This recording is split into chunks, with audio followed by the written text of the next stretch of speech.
Hey guys, welcome to the close. Couple hours left in pretty exciting afternoon here. It's a meme stock kind of afternoon around here. Nicely positive though, right across the entire board. Market back to basically not all-time high. I was going to say all-time high, but session highs right now. In fact, 1.17 for the S&P 500 right now, 0.7 there for the Dow, 1.9 for the NASDAQ leading. Just had a look there with Trader Pratt at Apple having a nice day.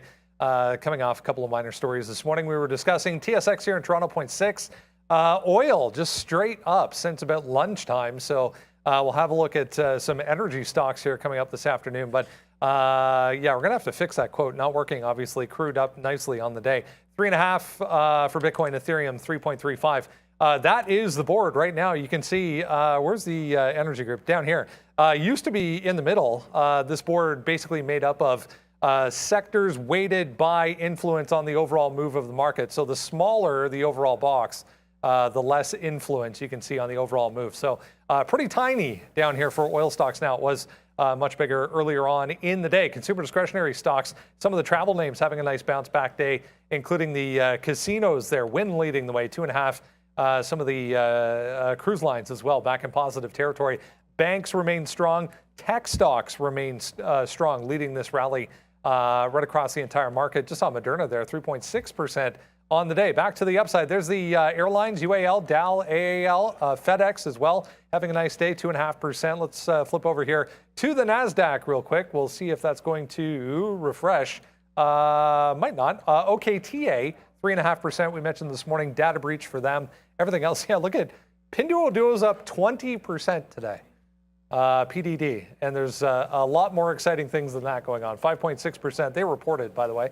CrowdStrike, they're leading the way, 6.4%, as some of the cybersecurity names remain in focus. Hope your afternoon is going very well. Hope your day is going very well.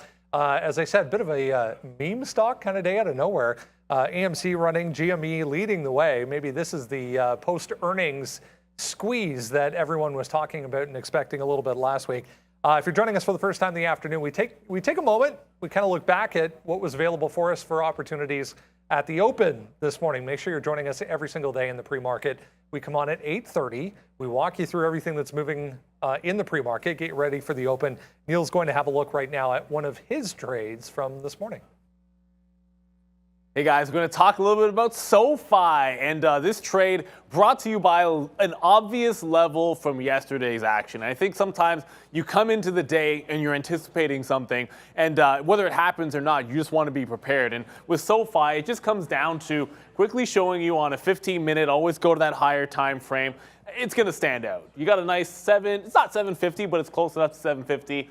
Great move the last couple of days into $10. And you get a pretty clear double top here at that 10 even. It stands out like a sore thumb. You know, and besides being a psychological level, a lot of times those bigger round numbers like the 10, the 50, those 100s, they can be absolute gold. Now the key thing about this trade is this morning, you weren't really anywhere close to $10. We're sitting at about $9.50, $9.60 after the open and trending to the downside. So, you know, I knew the level was in there. I wanted to short in front of that level. We sort of talked about that double top possibly coming into play the day before, but you had to be very, very patient. Now, I didn't have long ideas for this particular stock. So once you've sat out a lot of this move, there's some tempting things that'll happen to you. When you're thinking a fade trade in general, it can be easy when you see that pop down to want this trade. Now, if there was significance to like a 975 level and I had a reason to trade off it, sure, that's a trade I usually put on. But there's just, trap, trap, trap. It traps every single curl on the way up. And even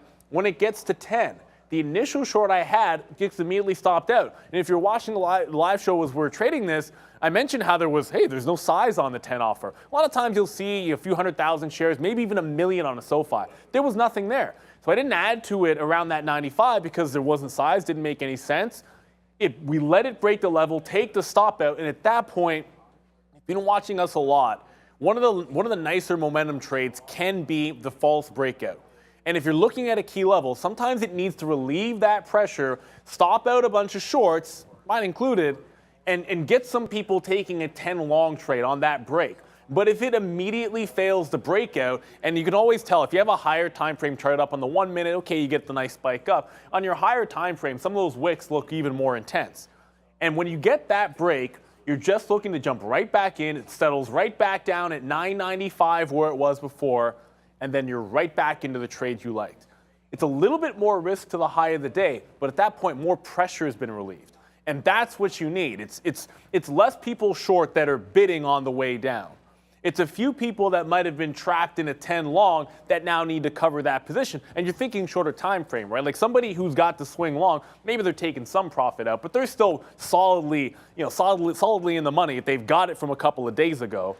And I'm talking about down here, or if they've got it from the morning. You're not necessarily worried about trapping that. You're trapping that scalp long at 10 even, where they're thinking about getting out 990. They're thinking about getting out, holding it to this 980 level. Maybe they're thinking about holding into VWAP. So once you've got that trade on, you have to consider, even if it's a reversal, this is an uptrending stock in an upward trending market. So you can want to hit a home run with it, but I'm always going to take a bunch out at 1-to-1. And when it gives you that 1-to-1, you're going to scalp a bunch out and then usually hold in for VWAP. Now, in this particular case, as it approached VWAP here and didn't fill 975, I sort of always tell myself, when you're looking to scalp that last bit out and you're sitting on the bid right below a consolidation level, if it breaks this consolidation in 975, let it test lower. There's no point being at 72 or 73 because it either breaks this and makes another move down, you're likely to just get yourself an extra 5 or 10 cents, or it holds that level and you're covering around 80. So in this particular case, I just let it break once it decides to stall in front of where I was going to be buying, and then it goes down to what? Around this 965, which was the pre-market lows. And still holding on to a piece to see if it can flush it a little bit further. But the key here was it had to be the false breakout. And then once the false break was on, you just jump back into the trade once it's back below that 10 even area. Multiple ways to trade around a very key price. Get into what else was moving around here in the pre-market and throughout the morning. Tons of ideas, tons of available moves for you to take advantage of. I was just reading there as Neil was presenting that. Biden comes out and talks about a cooperative action plan to improve European energy and security, and then more sanctions apparently coming on Thursday from Western allies. So the market not really liking that too much. Bit of a downtick here for the overall market. I'll show you, let's turn that off. I'll show you crude oil here. This was around the time when Biden was talking about this cooperative plan when it comes to securing Europe's oil or their need for oil. So straight up $2 or $2.50 for crude oil. We're coming off a bit here as we head towards the close of the oil session. But hey, more importantly, GameStop just made a new high. 122.5 just got taken out there on another volume spike. So yeah, it's a meme stock kind of a day. It's an oil kind of a day. There's more headlines coming out surrounding some sanctions here. So we'll have a look at that, guys. The market coming back to 4,500, the S&P anyways. But yeah, GME kind of out of nowhere today. Yeah, a little bit. What's up? Yeah, GME. You were. I don't know if it's out of nowhere. Oh, here, what the heck? It's actually. Come on. It's not out of nowhere because I was trading it in the morning show, and we talked about it was getting close to 110, and I had the short off of the 110 level back in the view off. I'm like, okay, well, this is come and gone. If we throw the chart up here, it's kind of. And I'll do this where the part where I hide the chart and don't really show you what happens the rest of the day. Yeah, like it made the first parabolic move, and then we talked about it maybe gets to 110, then we'll take the short off of that. It made a double top. Nice short, doesn't quite get to VWAP. It stalls at 105. And at this point, get up, eat lunch. I'm like, yeah, that's done for the day. Probably not going to be too much else happening. Oops. Yeah, gone. I mean, GameStop now up 30%, 124. The squeeze is obviously on today. Like you can see it in AMC's broken out through the top. You're seeing a lot of depressed names just go absolutely gangbusters, and it's going to provide an opportunity. I can tell you, anybody, just like we're talking about in Sofi, anybody that's got the long, and even the late break at 12:30, you got that. Like you're sitting pretty. Like you're not thinking about stopping out just yet. If you got the long from 100, you're laughing. Like it would probably have to break 117 for a lot of people to think about getting out of this one. So it's on the move. At this point, I always think quarters and evens, so 125, which already feels like it's about to get tested. If that breaks, 130. And I'll probably try like those tight stop shorts. Double tops are always a little bit better. But wow, what an unbelievable rally this has had. You know, this was at $90 at the beginning of the day yesterday, and we're talking about 125 here. So an unbelievable session for GameStop. Yeah, we just tried a short on Peloton there. A couple good ins, not many great outs. Actually, our outs are pretty good, but it just took out 50 there. We were trying to think about a short into there, but yeah, memes, AMC, we just talked about that as well. That just took out days high as well today. Bed Bath & Beyond. Wow, I mean, AMC's 18 now? Okay, this is getting a little more serious than I thought. A nice move upside here for AMC. Wow, 18 and change. Wow, okay. Now up 14%. Looking like it wants to go crazy. I'm not in any of these, but I guess we got to now. Just took that out on the daily. Wow. And we talked about another, possibility here for 13 bucks. AMC is a completely different business model now. So, I mean, it's the same business model, but now that people are actually going back to theaters and whatnot, you don't have too much to worry about as far as that is concerned. But wow, AMC right now off to the races up to 18, 20.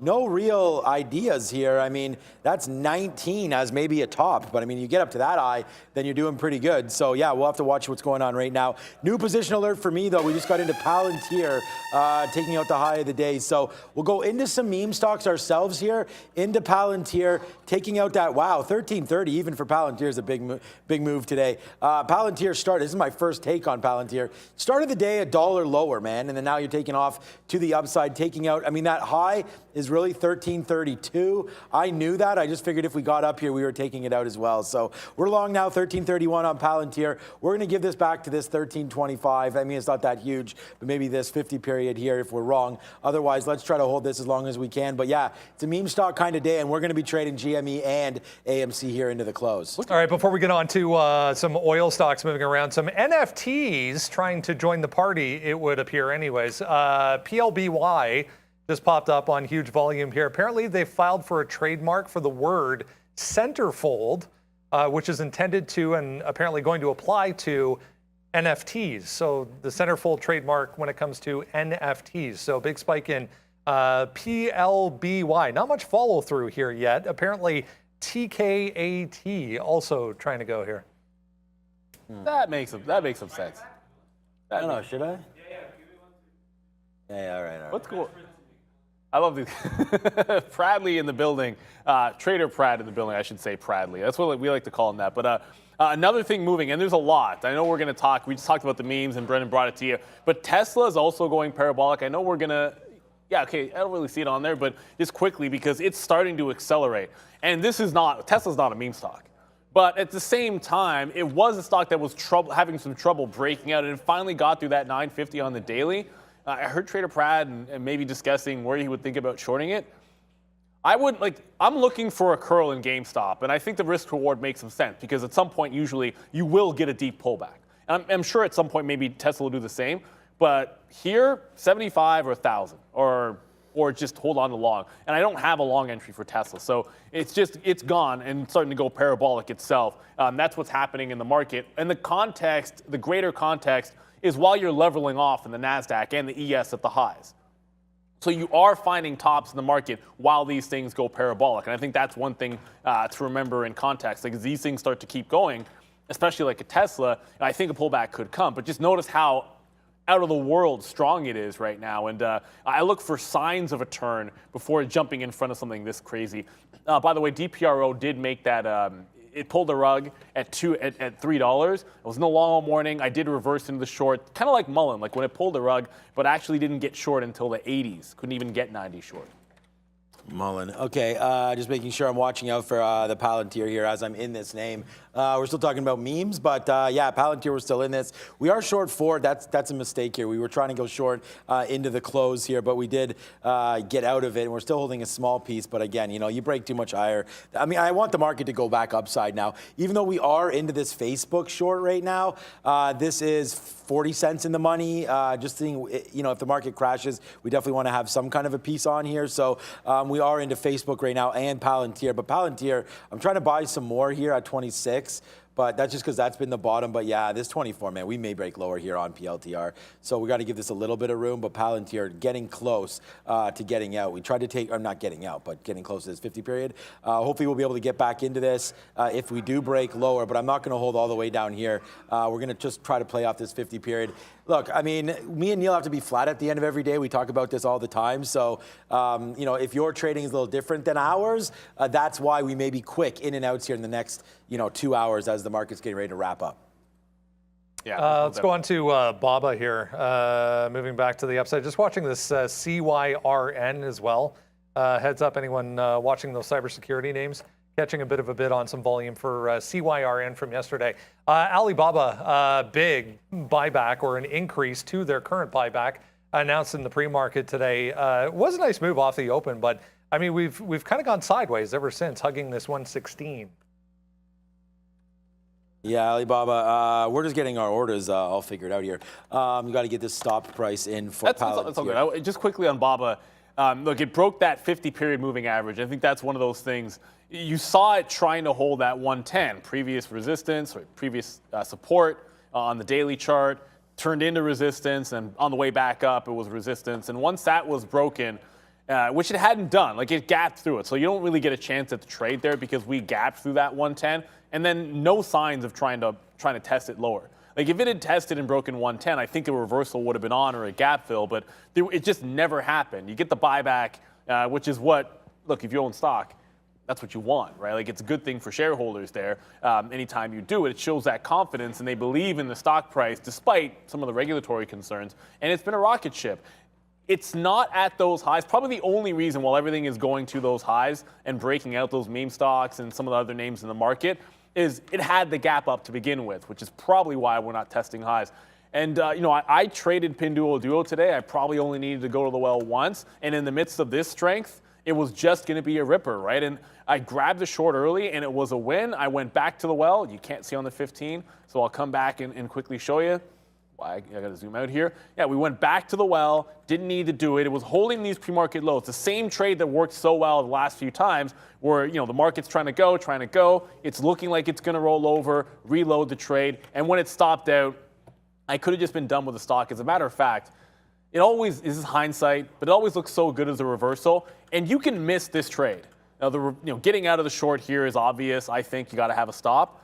But when it breaks out, and then retest that same stop level and gives you a nice little consolidation in here to use that out as your stop, that's a chance to flip positions, right? Like you have time to think about it. This is a good 20 minutes after, that I could have said, okay, yeah, trim reversal, I'm out of the short. Do I have a reason to get into a long? This bounce consolidation for a long could have worked. I did try the short off 46. That was short-lived. I got an accidental long, which I don't hold, but if I had, it would have worked out. There was no standing in front of one of these. And as I watch it now, $50 becomes a play, just because it's a round number, the same way 125 is a play on GameStop. But those are all with tight stops. Yeah, I see it, Dinesh. I know where GameStop's at. I just don't, or Upstart. I just don't know about that call right now. 130. So, I mean, we were thinking short on that name for sure. And then, no, we just got out of our Ford, so that's a loss there. Oops. That's my account going down before going up. Okay, so the only stock, I didn't trade BABA today, but on the same Chinese names, NEO was just a wild ride. I'm surprised I didn't, I'm out of this right now. I'm sort of surprised we didn't really reload this too much, but we could have. So I don't know, but NEO right here could be another reload spot if you like the short. Whoa. 22 maybe there for the short on NEO. Like I'm very, very surprised that with the market now trying to test highs of the day, and I know NEO's at the highs of the day, so that part doesn't surprise me. It's just like I thought it would have been a lot more aggressive. So I am actually thinking about like not a reverse, but a short into NEO right here. So yeah, maybe something. Let me just see what Baba's doing before we go to Ms. V. Yeah, but I mean the same thing like Neil was mentioning there, barcoding on Alibaba. So I don't know, these Chinese names a little bit puzzling right now considering where the market's going. What's up, Ms. V? Hey Sean, we've got a super chat from Garrett Votau. Thank you Trader TV Live for all your hard work and sharing your knowledge. Great place to learn trading. Hashtag gratitude. Thank you so much, Garrett. I hope you're having a wonderful, beautiful day. And team, thank you all for your support. By the way, Tesla is going crazy and I would love to see some Tesla action on the like button. So team, please go long on the like button. And we go to Brandon. Yeah, let's continue along. I saw there were some clips floating around of Elon Musk busting out some Elon Musk type dance moves when he was delivering the first cars from the Berlin Gigafactory today. It was kind of funny. Anyways, yeah, Tesla having a good day. Moderna as well having a huge day. Another one going here, 5.5%, just took out that last high from yesterday on the daily chart. So big volume coming in too. mRNA back to the upside for that one as well. It's a buy anything day apparently. Where do we want to go here, guys? There's a couple people talking about Upstart still on the downgrade this morning, was weak, straight higher. There's also Lucid teaming up with NVIDIA. So Lucid making moves here this afternoon. All right. Where do we want to go? I mean, we could start with Upstart. I mean, we can talk about Lucid as well at some point. I don't really know the story too much with Lucid, but I mean, Upstart right here, like talk about being wrong on this name. We went long initially, but you know, that 113, we should have identified that a couple times down there, that, you know, he kept on getting these wick bottoms and then like blowing up to the upside here. So definitely should have realized that there was some strength here in Upstart. We tried the short. You know what's funny about this is NVIDIA is my #1 name today, and Upstart's my #2 name from a profit standpoint here. So yeah, a little surprising here what Upstart is doing as it's trying to go to the high side and continues to make moves, man. That 130 is a pretty beautiful top, but look how we respected this 50 period the whole way. We only broke it really once. We danced around it between 128 and 127. To me, this would be a screaming short right now because you do have those highs, but hey, we've been wrong on this name all day. So I don't know, back up to 130 seems like just the down, like kind of like completing the V all the way back here. I don't really think it's a short until probably 132, and then you can use this 134, 135 as your high. So I don't know. I'm a little bit weary about shorting this name. It's just been so strong today. I'm going to stay away from the short, but you know, if you get into 127-ish and break it, then maybe you're looking short. I'm not going to look long today on Upstart, but again, to me, it's like between this 127 and 128 where it gets real interesting. We've bounced around here a couple times right there and then danced again, and then now we're dancing here. So 3 times at this 130 level, it doesn't seem to be super great, but hey, man, if you take out this top at 130.50, we can just continue to run every single time. Like all these tops were broken and it kept going. It's just right now you are seeing we're still making higher lows, like boom, boom, boom. But let's see, that may change. And to me, it doesn't change until we break 127 to the south side. It just feels like every chart looks like the same thing. Like somehow early in the day managed to get shorts off good levels, and then you just see the reversals would have been obvious. And I'm not, the 130, I'm not really trying that one. I just feel if you look at Upstart, like where it's come from, and just given, you know, back above that 50 period moving average, is in the middle of no man's land here. So it makes a little bit more sense. If you're going to try and fight a trend, look where I think the upside might be. No pun intended. GameStop's at this cluster here, 125, 130. I'm not saying it's a safer trade. I just think risk reward. If you've got to be going counter trend, at least have some overhead resistance in front of you. If you're going to be making a play like that or a significant level. Upstart is not at one. There were some levels lower, but at this point right now, it's jailbreak. And when jailbreak happens, you either get out of the way or be very, very particular and very patient. While we're talking about that, there was a fail break, 125 break on GameStop. It got up to about like 125.30.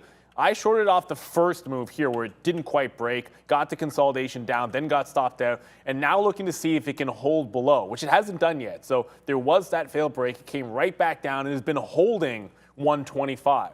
So it's not at that point like Sofi was, where it's sort of giving up that ghost immediately. It's actually finding some strength on that break. So GameStop, I don't think the time is necessarily yet for this one. And I will get to, there was a couple of questions about swinging. D-Pro, there were some comments by the CEO that I know moved the stock when it came down. But the longs this morning on this were off of this $2.80 to $3 level support, right? Like that was That was the entire sort of point. Like, it tries to break out in the morning, it then holds morning support. And the notion of looking for that other move up is when this support gets held. When it breaks this, it's like Mullen yesterday. It just turns into a weak stock below that price. So if you're swinging after it does something like that, it's a little bit tricky to do because I don't know where your out is going to be here. I know where the out is for a short in the 80s because you don't let it go past 95.3. But if you're holding along from earlier today or yesterday or from here, I'm not sure what the out would be. And that's why I could never really be in a long like that. It's trickier as a day trader, obviously. But D-Pro, not saying it's broken, but clearly you can see the momentum has turned, just like Mullen did yesterday. Market back to the downside here. I just saw a COS, if anyone needs another one. KOSS trying to join the party as well. 25% for another meme stock. That EXPR jumped up on a volume. So they're all there. All the old traditional ones anyways, trying to come back to life a little bit. This was the headline on, let me pull that out. We'll make it bigger. This was the headline on Lucid. They announced integration of their proprietary Dream Drive Pro Advanced Driver Assistance System. I think they need a longer title for that. That has NVIDIA's Drive Hyperion software as a part of it. So Lucid, another one having a good day. Okay, I mean, yeah, I think it's better news for NVIDIA than Lucid, but I mean, it's nice. It's another bump up here, another 6% for Lucid. It's been a little bit of a tough ride, obviously, for shareholders of Lucid recently, but maybe you've got this bottom. You had some nice bottoms there at 23 bucks. That goes all the way back to October. It looks like we've held that. There was the dump off there from that 50 level. That's been pretty dramatic all the way down, like we said, cut in half literally today, back to just over half. A nice move up for Lucid on that news. But again, I mean, of course they're going to use chips in their cars. And it's nice that they have a new one and one with NVIDIA. So, I mean, go with the big boys right now. And I think that makes a lot of sense for them. So right now, though, it's coming back in. I wonder if that 5% is a little bit too much. Like I said, I don't really see the benefit of this to Lucid other than the fact that, hey, it's interesting. It's get people talking about their cars. I'm taking a short...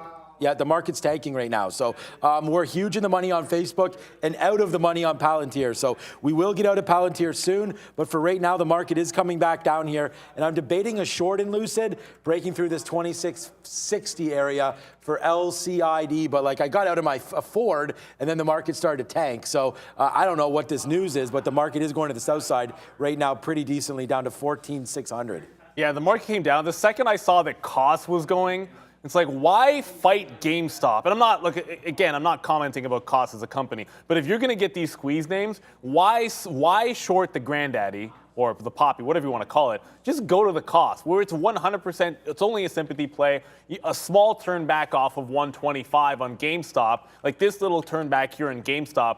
While cost is going to, I'm only showing you the levels because then you can sort of see this the next time. Like on the daily chart, this is 940 on cost.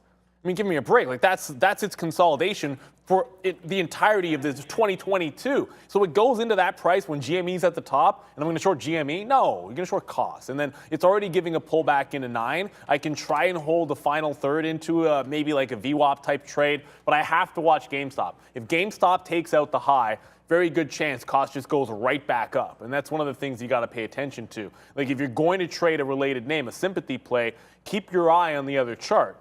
If GameStop is flushing, maybe you can pull a bid and hold for more.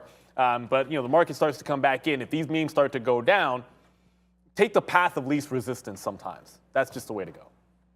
No, heads up on a firm, guys. There's a Business Insider note that just came out on AFRM. Might be moving as well. There's a few Russia-related headlines just coming through. I mean, they're essentially saying, it's from the Kremlin, they're essentially saying their goal here is not to occupy Ukraine, but they were just coming through with a few points on what their plan is, I guess, for this whatever you want to call it. Anyways, watch Affirm. Yeah, Business Insider saying buy now, pay later loans like Affirm and Klarna will soon count towards your credit score. Not sure if that's moving Affirm, but let's talk about some frustrations from this morning because there was tons of opportunity, but definitely had to have a plan today, guys. Oh, I could pick a few frustrating stocks. Yeah, I mean, there's a few ones. I mean, even just right now, even just on Palantir right there, I mean, it dumps down on that move. We took some out because we did break the 50 period. And then good thing we held because now we're going right back to day's high here on PLTR. So what? Yeah, just a little frustrating here on some of these moves. But for me, really, I would say, I mean, I don't have too many frustrating names today other than missed opportunities. I mean, we could always look at our sticky note and talk about Nike and things like that. For me, I guess, was just Upstart not being able to identify that the trend was just so long here. They didn't come with a great, actually, no, it was a downgrade today from Wedbush. So, you know, I guess just taking for granted the fact that Upstart's been beat down so much and then just thought that Upstart would continue to go to the downside. It's funny, like I said, that it's still like one of my #1 stocks today, which is hilarious. But Upstart, you know, to the upside there, should have definitely traded that a little bit more aggressive. And then, you know, we've been trading Facebook here as well today. We just made that bottom at 215.50 there. So, you know, that could have been taken out as well. So sometimes I guess frustrating is just like, not really expecting some of these moves, but, you know, at the same time, not being part of them. So I just think Upstart missed a great opportunity to get long in the open. When we had the long at 214. It's just, I was looking short. So I guess my bias is the most frustrating part for me. Yeah, I think the other thing that's frustrating, and I showed you guys Pinduoduo, so, you know, I wanted to sort of talk about, not getting a reversal short to long, which would have been the case, and it would have made sense in Pinduoduo, but I'll go with something else because I already talked about that. CCL, you know, they reported this morning. I hate more earnings in the morning. I feel like it's so much easier to read the report at night or before you go to bed or come in and prepare. In this particular case, you have no choice but to have the whipsaw action, and it tests yesterday's high. And the problem here is if, you know, you get a top like this and you put the trade on, and I come back and I look at what it did the first time. It made a test like this off the earnings play, got down to 1835, right back up, touch view up. And it was this move that made me not believe in it past this 1880.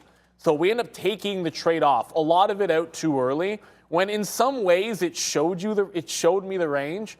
And, you know, a little bit less aggression getting out in the initial dips. I didn't need to double dip out there, save some for this curl, because once it holds this curl, I'll zoom in even more so you can sort of see this.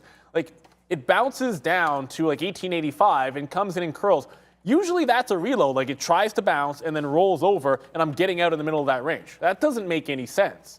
Like, if anything, you know, you're getting out on the way down before it makes that move. That's fine. Once it does this, you should be then seeking another level down. Like, you got to be holding for another level down. And I feel like I just got out of it too quickly. And it was because the market was going up. I know why, because the market was strong in the morning. So when you had a good short, it was easy to get, I guess, complacent with it and just take the profit a little bit too soon. I'd already scalped some out. Something Arun always talks about. You've already scalped some out. Now you're holding the trade for a bigger range. So just hold the trade. If nothing changed, stick with the plan, right? And nothing had changed, and I got more aggressive anyways. This Tesla move, guys, helping the entire EV group here today. I just noticed Rivian as well. 9% for Rivian today. Got all the way up to 48. Is pulling back here, but right at day highs. Anyways, wanted to mention this one as well. Nikola. So there's Rivian, there's Nikola, there's Workhorse, Ride moving around as well. So Nikola was issued 4 separate patents today for battery-related technology mostly. So Nikola moving around as well, but also Rivian, guys, having a huge day. All right. Yeah, I mean, Rivian's obviously been a name that we've looked at over the days, and we haven't looked at it today. So let's try it one more time. We just got into AMC, by the way. Palantir also rocking. Damn it, man. I can't believe it got stopped on some of that. Yeah, so we said that we didn't want to look at Rivian until it broke $50. Well, guess what? We're very, very close to breaking that right now. We got to 48 and change. Great patience by Rivian shareholders, man. I mean, if you're able to stay into this name on some of these dips, you're getting rewarded now with a beautiful 5 days here from 35 back, you know, to 50 to 48. So it's a nice little move. Like I said, I'd rather get through all this stuff. It's almost like it's a 53 kind of top right there, but a good move up for Rivian. I don't really know what's kind of sparking this other than, I don't know. I mean, maybe there's just some more love for the EV space, like for Tesla and whatnot. But again, like Rivian's still, you know, a high-priced truck coming through. Whether or not it's quality or not, obviously it's going to be. But I don't know. I just not making any money. I'm not in love with this name, Rivian, and to me, it's not a missed opportunity at all. I'd only be looking short. But again, some nice consolidation spots. And we can't be influenced by all of these stocks. Like sometimes we just got to make our own calls and just see what's popping off. So Rivian right now with a nice move to the upside. Let's see if it continues. I'd like to fade this name. But again, without really understanding why this is happening, I'm going to stay away and just see what this market has in store for it right now as we're coming right back up to the 50 period. Interesting opportunities all around here. Yeah, and I think if you're trading any of them, just make sure you're watching Tesla, please, because that's right back to that high of the day, back at 980. And like I said, man, like 1,000. And that you might think, okay, Tesla's not going to 1,000. But if you were sitting here earlier today at 940, you might not have thought it was going to get to 960 or 975. Here we are. Understand that we have greater volatility. That means bigger moves. The ranges are going to be wider. And I'm thinking we actually have a chance to get there. I don't like chasing the long, but I'm also not shorting this one unless I see close enough to that 1,000. Or like the 985 has been a good level, but sometimes you just hold out for the one. If it's Rivian at 50, that's a totally different story, I think, because I can do that without having to worry about where Tesla is overhead, because that's a big enough level.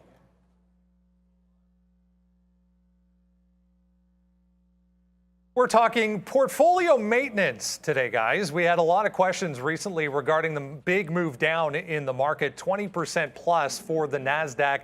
Individual stocks, obviously, way more than that for some of them. So let's talk about how we can rebuild or reposition our portfolios and take advantage of this downside move after what has been a pretty difficult year for portfolios. Yeah, and look, I think once a big down move has happened, like if you prepared for it by diversifying that, did or didn't, we're not here to talk about that, because we're here to talk about what you can do right now. And I think you keep things very simple, because trying to pick what to start nibbling into can get a little bit tricky. I'm going to sort of come to the cues here and just simply say, if there's an index or an ETF that you're looking to get into, if you like tech, then go with the cues. If you like the semis, that can be your play as well, or maybe even a safe stock like Apple. But I'm going to stick with the cues here, because once you get the breach, which has happened now, like a Q's just got back above the 50-period moving average, now you've got momentum to the upside. So if you didn't pick it up at the bottom, and if you did, fantastic. But if you're now saying, I think there's a bit of a relief rally, I want to start building a position that I can feel comfortable with. So start with something that you want to hold for the long term. The broad market, SP 500, the triple Qs, a good ETF that you happen to like. And once it makes a bit of a break and shows you a little bit of strength, start nibbling into it. And I'm not saying, okay, boom, we're through the 50 period, let's go long, let's hold it forever. No, just whatever your position size you want to put on for that long term, that you want to commit to tech stocks or to the Qs or whatever ETF it might be, just get it at 10 to 20%. You do that, you tell yourself, okay, well, either at the next quarter I'll come back, or the next month I'll come back and put the same amount in, put another 10% in, or you can do that in front of support. I think time buying helps you to do. The thing about getting in at regular increments, you're not always trying to pick prices. I get it. We are making a moving average break, and there's some momentum to the move. But in this particular situation, pick something simple that you're comfortable holding for a long period of time and just start nibbling into it. Don't try to get too picky. The market continues to go down, you nibble again in a quarter, you nibble again in a month, and you're not trying to pick the bottom. You're just trying to build a position that you can hold to ride the storm for the next 10 years. Yeah, I mean, that's really the idea here that we're trying to get to is how to rebuild your portfolio, right? And so some suggestions, like Neil was saying there, anything that maybe you got out of early, you could get back in now, hopefully at a better price. That's one suggestion. Or, and I think there's a good example today here with Nike, right? And that is that check to see when earnings are coming through on some of the stocks that you like. And I mean, if you like Nike, then you don't need to step in, and take a falling sword here. You can actually, now we're trying to rebuild the portfolio. So wait for the company to come out and guide forward, or give a better report than maybe you thought. Today Nike came out and said, we were down here to 125, a nice little bump up today, up 3%, up to 133. So again, they came out today and sort of said, they're not too worried about the supply chain. Their issues are, have nothing really to do with China or anything like that. And they actually didn't even really guide forward. But the point of what I'm getting at is they didn't negatively put anything out there, right? And I think that that's kind of what you want to wait for. You did see today, even like with a CCL, Carnival Cruise, like maybe you like to be in this name, but again, they reported this morning and now it's up. It's up 0.63%. So wait to get into some names, let them report, let them come out. And if the CEOs are honestly giving fair guidance and it seems like you understand the report, you trust the business model, that this is when you start to get back in. I mean, the last thing you want to do is get in front of a name and say, okay, like tonight, Adobe's reporting. That's a great name that we like. But, not getting in before the report, all right, because we don't know how they're going to guide and what it's going to look like. So we wait for the report to come out. And you know what? If we miss the 5 or the 10% or something like that because we didn't get in today, oh well, we're building a portfolio. So if we had to buy Adobe on an upswing, hey, Brendan, at least we're catching a stock that we want that's given us reasons to buy it. Yeah, great points. Understand when major events and catalysts are taking place. Understand as well what your time frame is and how long into the future we're looking to hold these positions, and start building, guys. That's the key. Start building, but have a plan, obviously. I wanted to actually mention Nike, Sean. Thanks for bringing that up. One that we didn't talk about this afternoon here. This was a headline this morning. We got a decent report from them right across the board. It was the direct-to-consumer number as well, year-over-year number, that a lot of people were focusing on, but the guidance, or maybe lack thereof, a bit of a question mark for NKE today. So, I mean, Nike. The thing about Nike is, and I resisted using this for my frustrating trade of the day because ultimately it was a good trade, but at some point I just couldn't fight the fact that it wouldn't break down. The market was so strong, and it was the same setup that Pinduoduo had. The difference is it gave you the double top. And I'll go to the higher time frame so you guys can see, like, why are you shorting Nike on a good print? Oh, because it got to 139. This is your 139 pre-market high on the 15-minute, and it looks even better on the daily chart. That's the key thing. If there wasn't this previous support and this level on the daily and the 50 period, there's just so many reasons why that was a good level to be short in front of. And of course, if it breaks, you're just out. You're out of Nike if it breaks that high. But it could not bust 135, and they just ended up getting out of it only to see it flush even further. But let's keep in mind, it's up 3% today. It's outpacing the market despite selling off the rest of today. And sometimes that just happens on a stock that gaps up.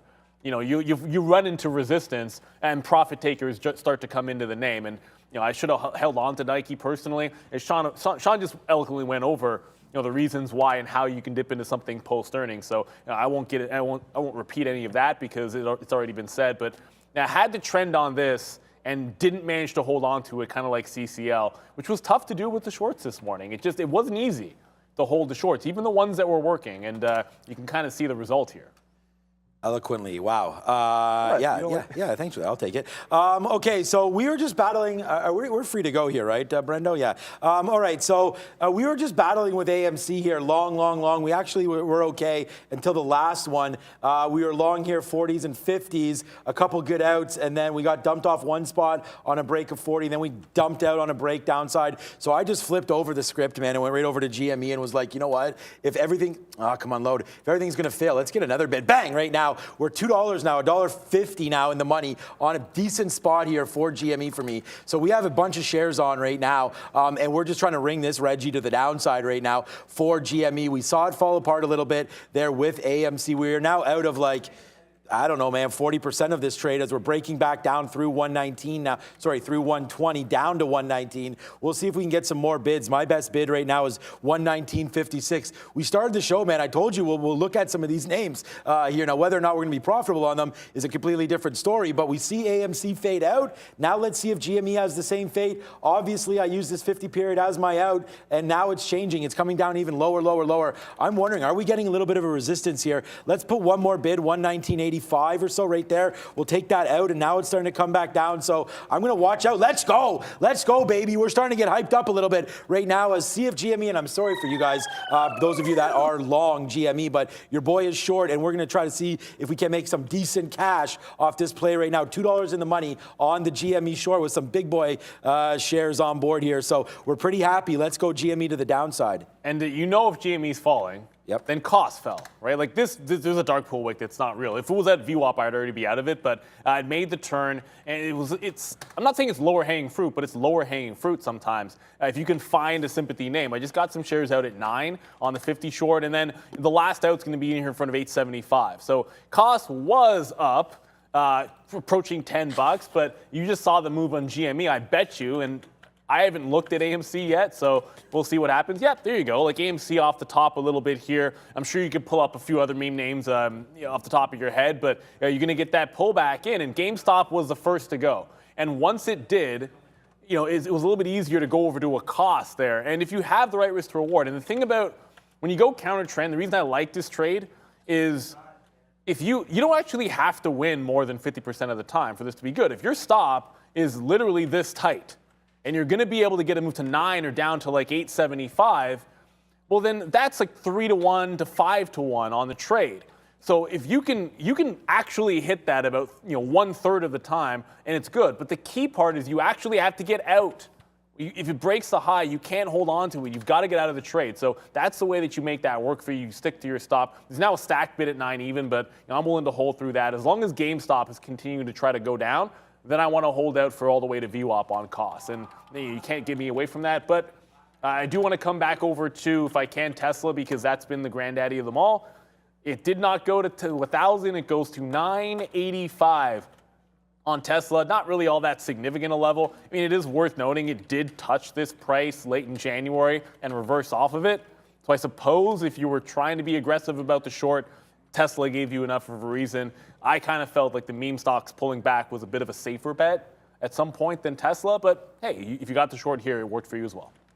Jeez. Wow. I mean, here we go, man. We just touched 118.30 there on GME. I've been getting out. Like, this earpiece is nowhere near what the other one was, unfortunately. But that 119 there, we're going to see it just hit that 118. We do have some spots down here at 117. We could retrace back up. So, I mean, we are well aware of this 120. I'm just going to get out if we break 122, which will be plus slippage. I mean, I know there's going to be some slippage on that. So we're crossed up to 122.25, which is only 25 cents. You could see right here, even with this, you have a spread of about 20 cents right now. We're not even at any key levels. So that could be real spicy if we break. But again, my next bid on this name is right down here, 115. So let's see if we can get down to 115.50. I'm going to switch that to 116 in case we flush. What's up, Brendo? Big volume spike on Matterport, MTTR. Facebook and Matterport collaborating on a realistic virtual training environment, AI. So a heads up on MTTR, guys. Yeah, and look, I know a lot of people are asking about NVIDIA, and when you're trading some of these like meme names or meme-ish type of names that are moving, volatility-wise, you're going to focus on them. And I get it. NVIDIA made a big flush right around like the Lucid made the move up, and NVIDIA came down here. And if you can make sense of the price action, fair enough. And someone was asking in the chat, like this morning, I think it was Dudley, I forget the name, was asking about like short trades on NVIDIA. And I just didn't love where it was at. It was like, yeah, 280 if it gets up to that price. But you were sort of breaking out on the daily chart. And I didn't have levels to work off of. This is a bit of a different story. Like when it got to that pre-market high and rolled over, I suppose in the afternoon it did give you a good shot. I just didn't like it in the morning. It gave you a shot there, and I was looking at other things. Now that it's broken down, all I will say is 260 was good support yesterday. I don't plan on going long in front of that level. If you've got a long and you've been riding this since 200 or 210 or whatever it might be, then 260 has been pretty good support. And it's not broken on this short-term move unless it gets through that level. And even then, for 3 days, we held up really nicely at 245. So if you can stomach to those levels, just always have outs. Like I'm not in anybody's long position on NVIDIA. I only hold it for forever.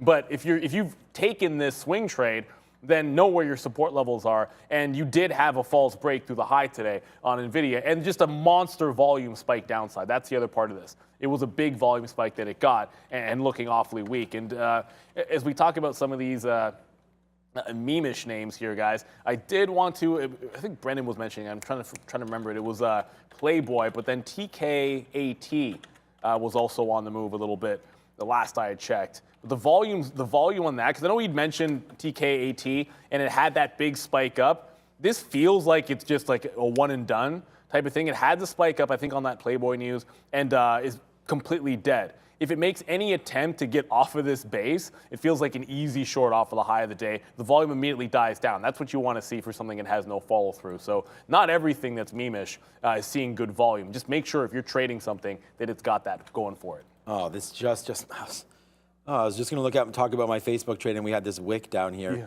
1448. So let me just get rid of this. We are short Facebook right now. Yeah, there's 194. Oh, God. There's a lot of D prints here. I wish we could just get those out of the charts. But okay, so just to give a quick update here on our Facebook short, it did crack all the way to the downside, but we only have, again, that 20%. So we're trying to hold a little bit more. And obviously, when this kind of stuff happens, we should have done a better job. So we're looking at this 215.50 now just to see. But again, I didn't have a problem holding that. Like I thought we'd go lower, and we did basically. We went to 215.25, which was $1.60 in the money. But look at this. There's also consolidation right here. So let's see if Facebook does go for another little bit of a move downside, which the futures are trying to do right now. Then yeah, what just happened right there? Oh, Palantir. Okay, we'll do that one. We'll go on that one. A little bit of red light Rasico there for you Montreal Canadian fans, but nice little out there at 35. So far so good. We're long 26. That was stupid. I don't know why. Like I should have canceled that, but again, we did get out of half of this trade right there. So unfortunately, our average price was 31 plus a 26, so we had like a 28 and change, and then we got out there at 23 and 24. So we did take half of it for a 4-cent loser. So the fact that we're up to 26 now again, is nice. Or sorry, we're long at 26, up to 35. So that's why we started taking these pieces out, and now upside, putting some profits for Palantir. But again, needs to go a little higher than this before we really start to cash out of PLTR. And then just on the Facebook talk, I don't know what it's going to do, but we're not going to be in this for very long. If we take out this high, I'm not even going to hold it up here. If it takes out 217, we're just going to get out and then reevaluate on a possible long take. Because if this market goes, we definitely want to be long Facebook. And I'm kind of looking right here. We dipped down to 217.50 there, hit it, and then went back to 219.50. And then we had some consolidation in here at 217.50 as well. So we'll get out of this if it breaks 217, which maybe it does, maybe it doesn't. And then we'll reevaluate this at 217.50. So right now we're holding Facebook short, Palantir long, and $1.50 in the money, man. GME is dancing around this 120 area. We said we'd look at the meme stocks. They absolutely destroyed it right there. It's my number one stock on one trade. So GME right there, and we're still holding right now a quarter of the trade. So a little more, 25% of this trade we're still in, hoping for a downward move. But this is coming closer and closer. So we are going to get out here if it does break this 121.50 level. Then hopefully we'll just take it out for flat, 121.50 on GME in case it gets going again. So two things. One, a Pinduo Duo making another run at this 50 level, or at least at 49, a lower high. So it got really close to 50. That's the level I like. Also on the daily chart resistance. So I'm going to look to get into this short. Been patiently waiting for it to either show weakness or fail to get back up here and consolidate. It's doing the latter. There was a question. It's Trini King. Why don't we trade options? You're very curious about that. So we're at a prop trading floor with Day Trade the World. That's the main sponsor of the show. And there's only equity trading. There's futures trading as well, and there are currencies. You can trade Forex, but there's no options trading available to us on this platform. So we're trading with Day Trade the World. So we're always trading the direct equity. That's the only reason, really. And I'm not an options trader myself anyways, but it's because here at Day Trade the World, we don't have them. Believe me, if we get them, and we'll fire up an options trader, and it would be fantastic. And we do have Daniel Shea coming on once a week. I mean, we would trade options. Oh, of course you would, for sure. That's why we bring Daniel Shea on the show, and we love having her as a guest because she gives you that flavor. But we just don't have them in the platform. That's all. Yeah, we do not. You can see the futures now starting to go back to the upside. So remember that Facebook target that we had, 217. So I'm just going to refresh some of my orders here because we want to make sure that we have the right stop orders in. And that's what we do, man. If you're wondering, we got to use our hands here to make the trades, but you can program in with Day Trade the World and P-Pro 8 into the API and fire out orders. So we're definitely going to make sure this is not an API. This is just a stop order. If it goes through 217, flat, we're going to get out on Facebook. So I just put that stop order in, and I just use them the same way to get into trades and to get out of trades. Most of the time to get in, I'm averaging, and this is where I'm like, offering and getting the rebates and so on and so forth. But to get out, no, I'm not messing around, because I could be like this, let me look at GameStop, and then all of a sudden Facebook rips up, right? So I have to have the automatic execution to get this out if it goes. So the computer doesn't care what I'm looking at. It just knows what's going on in the time and sales. So any sort of a break of 217, we're out on that name right there. Look at the futures though, man. We're starting to go right now. I was talking with my father on the weekend, and I was like, man, Microsoft was 270. Soon it's going to be over 300, and then upside from here. But Microsoft today, oh man, damn those bottom moves. Like, look at these deep prints right where the open was. Like, come on, we got to be able to filter those out. But anyways, Microsoft looking strong above. This sucks, man. There it is, above the 50 period. But again, still some resistance up on the high side.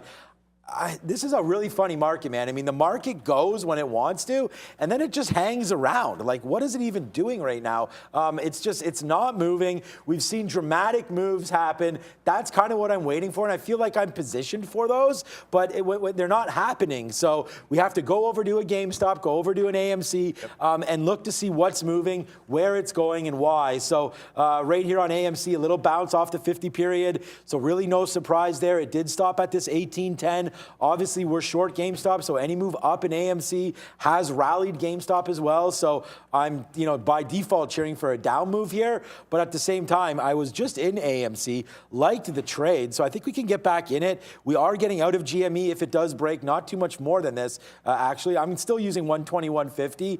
Not a bad area to get short, but we don't want to get our faces ripped off. So we'll hold on to these trades. This is why we cashed out. Man, we have some pretty good outs here. 119.22. Right, that's $2.20, 119.50, and then a bunch of 120s. So we did good on our outs, but we're not, I'm not super satisfied, until we get an end result on this. Either we get taken out to the upside, or we just continue to flush down. But I'm looking at AMC to lead GME here.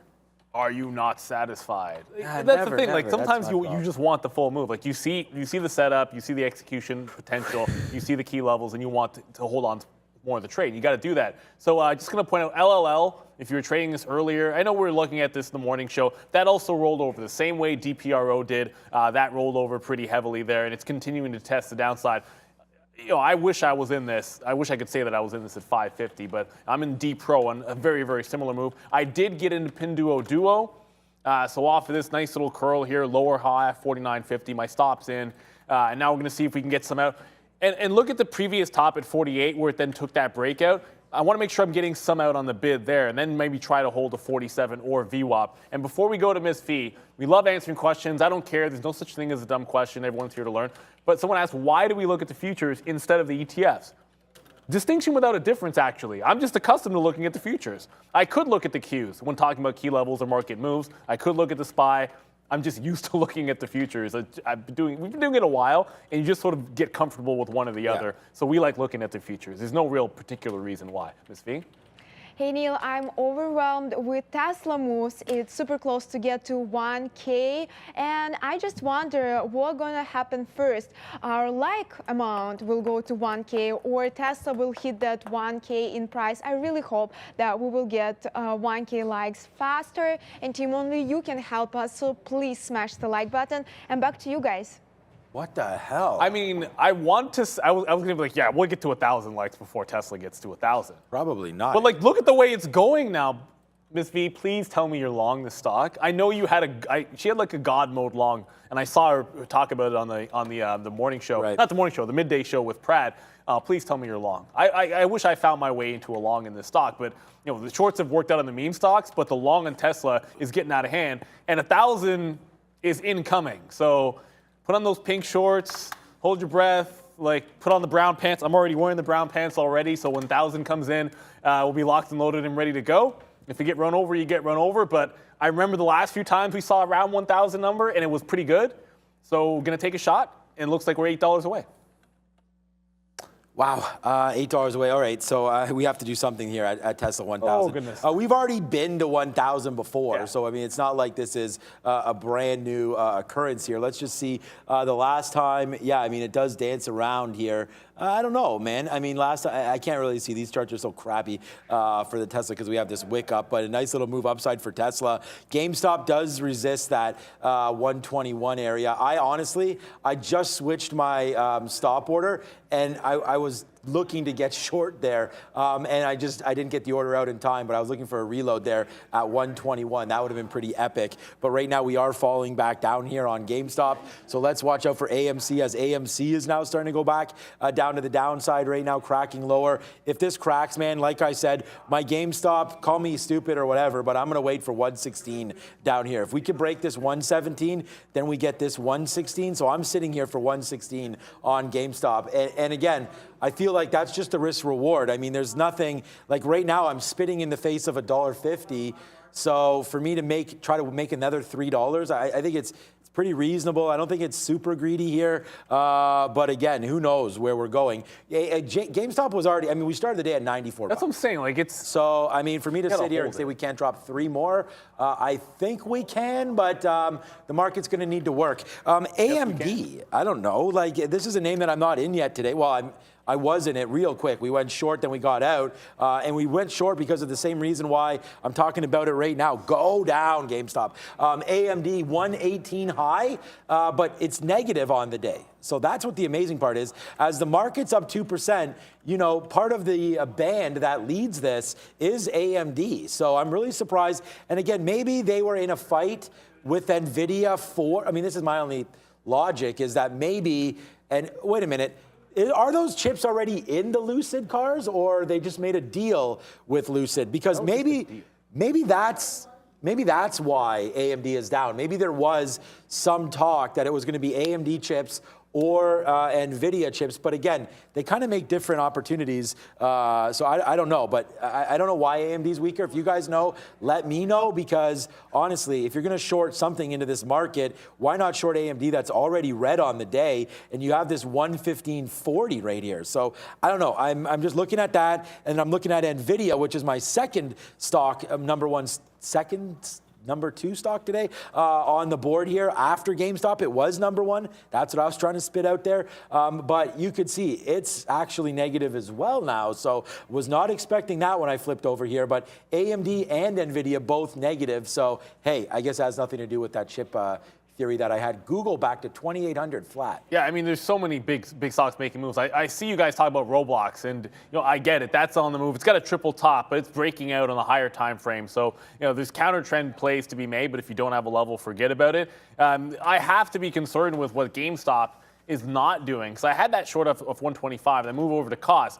But if it doesn't break this level down and get you down to 116, then the cost trade that I'm in it's not going to be a loser, but it's going to be sort of invalid for it to get back into VWAP, right? Like, it is relying on the pullback, and it doesn't need as big of a pullback, relatively speaking. It'll move a bigger percentage down than GameStop will when it starts to come in, but it's going to follow GameStop, and that's the other side of that coin. Brendo? So it looks like what they announced, guys, was further integration between the two platforms, so Lucid's platform and NVIDIA's platform. So here I can highlight a few things for you. There we go. So this Dream Drive Pro Advanced Driver Assistance System, which is the Lucid system, was already integrated, a powerful software-defined platform already integrated in every Lucid Air on the road today. So it's further compatibility and further integration between the two sides. They also, though, NVIDIA separately, guys, did come out with a new graphics card today, which is directly, I guess, related to maybe why AMD might be struggling. Yeah. I mean, that's what I was sort of thinking was it was a competition-based thing. But, I mean, both NVIDIA and AMD are both down today. So, yeah, it's just a little strange. It's a little I see emerging, you know, I understand the lockdowns in China are going to affect supply issues, but sure. That's not something I think we're grappling with. So it feels a little bit weaker than maybe it should be, but you could be absolutely right. Like, it could just be about the lockdowns. Pinduoduo just found a bid at 48.50. And when I say a bid, there's somebody on here for about 45,000 shares. on the bid exactly at 48.50. And if it's going to give an opportunity to bounce off that level, I want to get some out, see if I can't get back in off of 49 even, because my price was 48.78. Like, I didn't have, like right up here closer, tighter to 49 even.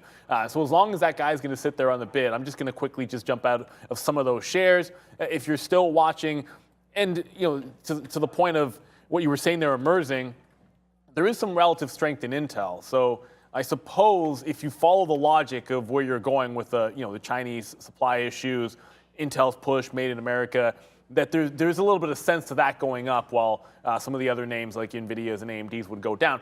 However, I'll throw cold water on that, only to say that Intel's been counter trend to those for a while. So today exacerbating that move feels a little bit random. Either way, back to the story that is Tesla screaming towards 1,000. It got to 995. So it feels inevitable at this point. I don't know if we got to 1,000 likes yet, but 1,000 on Tesla feels almost inevitable right now. There isn't a crazier stock in the market. Up 8%. I know things are up more. Just remember how big Tesla is. 8% on Tesla ain't like your average move. No. That's pretty ridiculous. Okay, we are now back.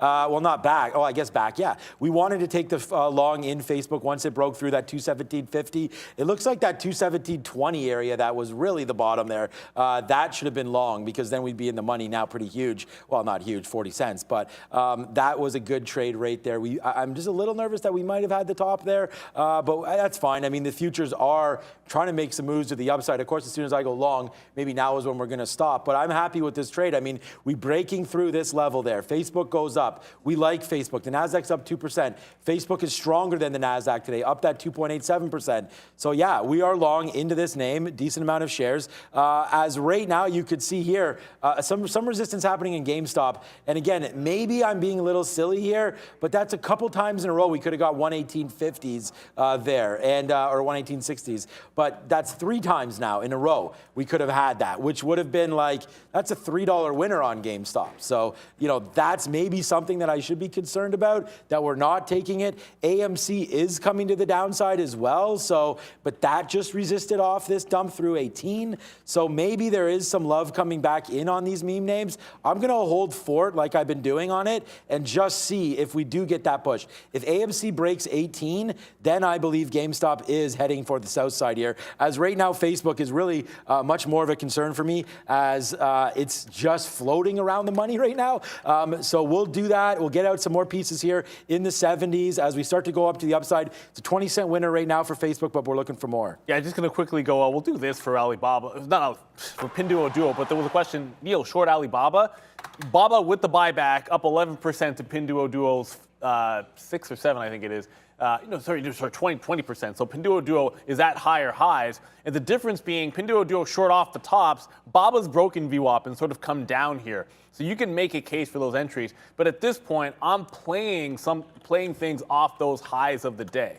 Anything that's pullback at the high that gives me that clean retracement sort of idea, whether it's to previous breakup price or to this 47 or to VWAP, you've got some nice little targets, and the risk to reward makes a little bit more sense. It gets murkier when you start playing off of something that's already come back in there, like in Alibaba. And that's why I've chosen Pinduoduo. And I don't know that you'd need to be in both at the same time.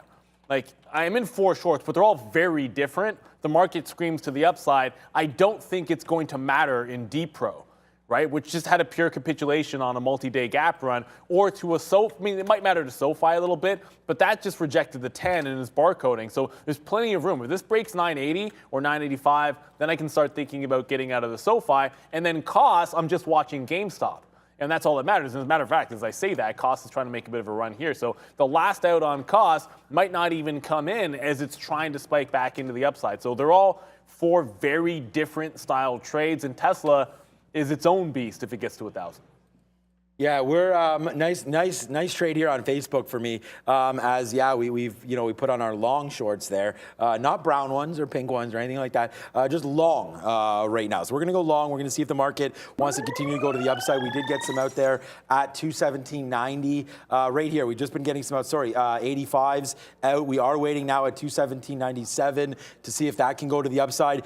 We are gonna take. I do have a bid now on GameStop down here, 118.60 or something like that. that. Yep, into the 70s actually. So if GameStop does come back down one more time, I am watching AMC. AMC is just dancing around 18 flat. And honestly, like, for some reason, not for some reason, I mean, it is kind of strange. Like, if there's a lot of people trading GameStop, do they have enough money to be trading both of these at the same time? Like AMC, not just money, it's just like it's what it takes to watch them both. But it is really strange how they're literally moving in unison here. Like AMC pops a little bit to like, you know, this 18.15, something like that. GameStop goes right up to 119.50, the same exact move. And then AMC comes back down a little bit, tests those 18 flats. And then there comes GME, comes right back down to test these 1850s. So that's why I have my eye on both of these names. As there it goes, Facebook. Yes, sir. Wow, Sean, like, come on, man.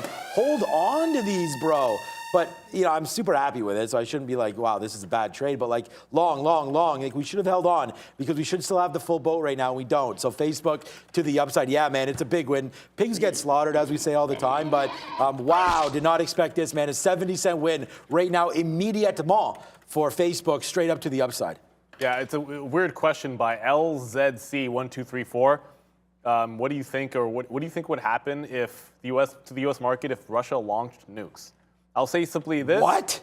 You don't care. You got other problems. You got other fish to fry. I mean, that's the thing. Like, there's some doom and gloom type of stuff that you're not worried about the market. Like that, you're not going to be able to do anything about it. Like the short you'd see in the market would be unattainable for most of us, and the market's probably closed for a couple of days. Like it's just those types of things, not worth worrying about from a market perspective. But one thing that I am sort of concerned about is you just got a bid on GameStop, Sean.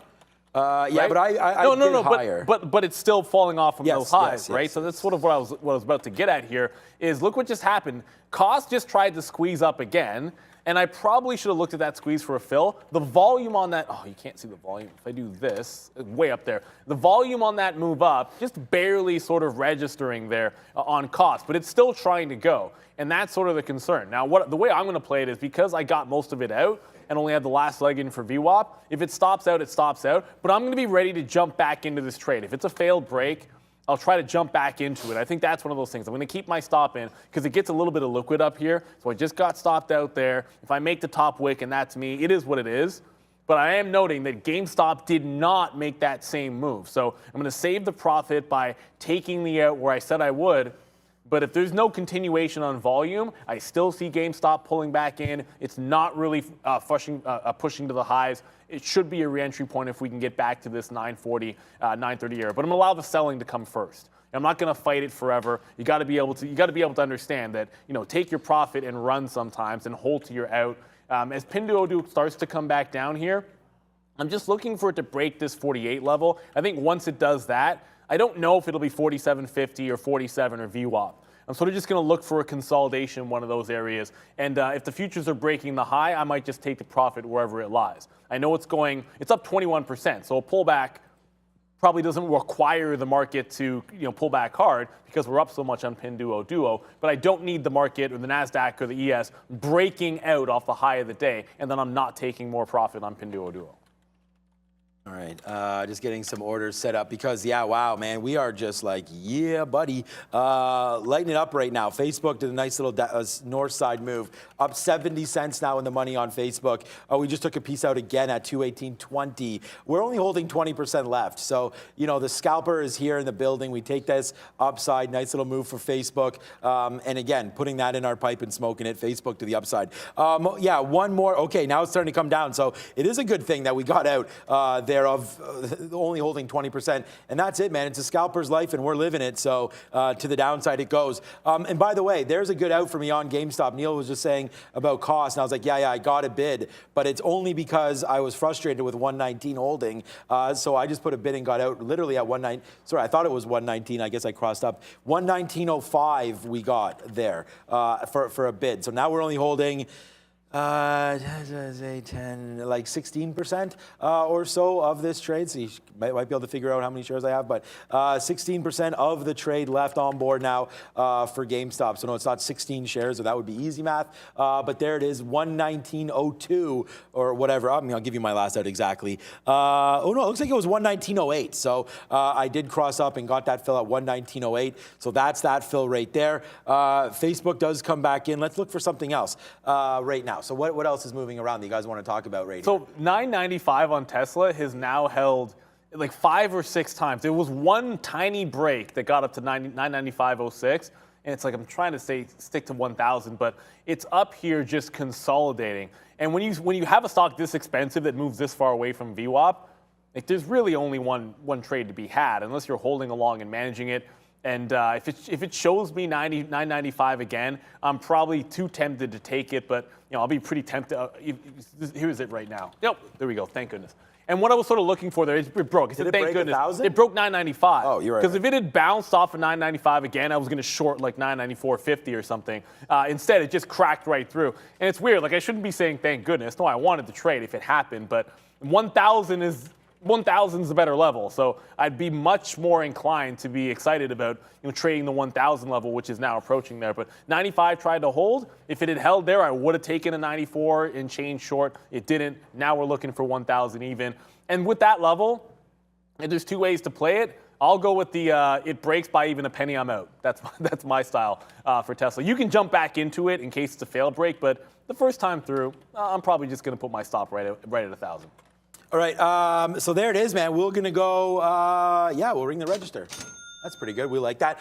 There goes GameStop. And wow, again, the Spidey senses are pretty solid today. I feel like we've gotten away from a lot of stock that moved in the opposite way that we were sort of thinking technically. And then GameStop, we got a fantastic fill there. We got out at 60, 59.9 or something like that. 120.59, something like that. So we got out right there on that 50-period break. We did cross all the way up. Whoa, sorry about that. I do not want to be short GameStop right now, so I'm going to have to bid out of this ASAP. That was a mistake on this short. So let's see if I can cross up and get out. No, I can't. We're just trying to get out of this right now because I did have an order there just pending. Come on, we don't want this order. But look, I can't even get out of this as it crosses up. Oh, again, an order that we left pending there. I don't know why, but there it is. So GameStop, we are short. It's a small amount of shares. I just have to cross it out. But GameStop, lucky to get out there by the skin of our teeth. And of course, now I'm short, but I'm going to have to clear this out. We don't want this short, guys.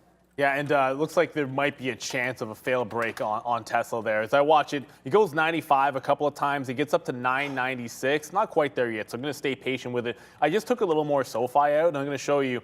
Like it's bounced off VWAP now a 3rd time, so we're going to lighten it up. And I'm going to bid out all of it, the last of these shares, in front of 965. And the way the market is going, you just got to be able to take profit and run. Also, it's 3:15, so 45 minutes left in the market.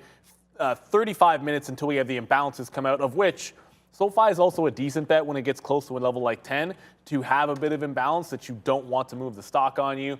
There's a lot of things to look at here, and I don't really mind going to anything, but I know you're not still in Ford, but a lot of people are now posting about Ford in particular. If my chart wants to load up in a second there, close to the high of the day, and on a pretty good volume spike. Thank you, Daily Chart, for loading. Just quickly showing you, like, this is it trying to get back to the day's high. So if you're looking for a curl, I mean, Tesla 1000 for risk to reward makes a little bit more sense to me than Ford up 5% at $17.30, but I get it. Like, you're watching the market at the high of the day, and if you're expressing any trades off the highs in an equity, well, then find the one you're comfortable with. The NASDAQ's the high of the day right now, 2%. The ES just took 4,500 again and is trying to break back out. So this is it. It's like put up or shut up time for the market. And Tesla now back below 995. It's just trying to trap the short in 995 here, it almost feels like. But, man, it's really tempting. And we talked about going long on Ford at that 15.16. Now you're up to 17.25, so that's a good spot. I'm still long Ford. I mean, Ford's one of the stocks that I really do like moving forward into this environment. I mean, they're only not selling they'd sell every single car they could produce if they could get the semi, right? So the semiconductor is still obviously an issue for them, and it's the cheaper ones that's the problem, right? I mean, it's like supply and demand. I mean, NVIDIA, AMD, MU, TSM, Intel, they're all focusing on maybe the big data center chips instead of, these lesser chips. You don't need to have a monster chip in any of these cars, but they'll get that all figured out as we know. We got out by the skin of our teeth there on Facebook the last time, and yeah, it's come right back up. So now we're going to see if we could test this 219. I do have an offer to go at 218.60. So if that rips back up as the future's starting to go back up right now, very, very excited. So let's see if that makes its move upside right here. AMC, I really, really like to get into some AMC. It's 317 right now. It's really moving around. I love the volume, 66 million shares. It's just, what do we want to do with this name, man? 1830. Dancing. I wish we were still down here at 18. Then we could have gone long. The problem is that when we were, battling with AMC here, we had the GME.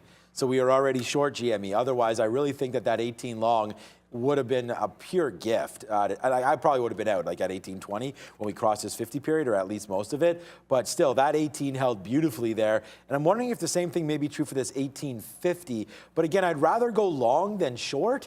So I'm debating just a push here through 1850, take this long, and then see if it tries to make new highs, and then we go like this once we're in. So sometimes if we hit this button, the Ape Nation button, there it goes, then it will start to go back upside. So we'll see. We got to get in first. We're not in right now. AMC just trying to get, I'm already trying to get in vacation mode.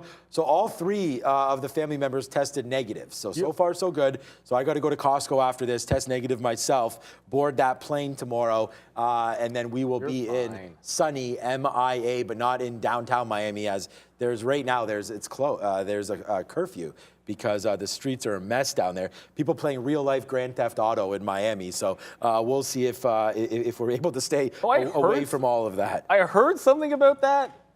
Just on a local news thing, or something. But I didn't actually dig into the story, so I have no idea what's going on. I see some people in the chat were talking about it in the morning. I keep doing this and pointing to the chat, and then it's right in front of that camera I have to get used to. So apologies for putting my hand in your face, but I understand there's some craziness going on. I feel like Tesla might have given you the move, and I'm looking at Lucid pulling back off the highs. Rivian already pulled back off the highs. Tesla, it might have just been that 995 was your shot, and that fail break of 995 should have been it.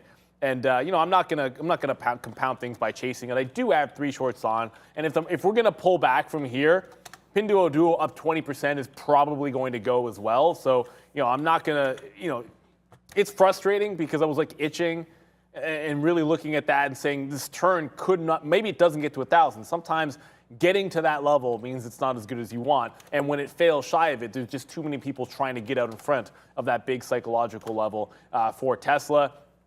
Cost does put in that break and then comes back in, and now you're sort of reholding this 955 level. However, and if I can show you the level 2 here on cost, it's still on Tesla.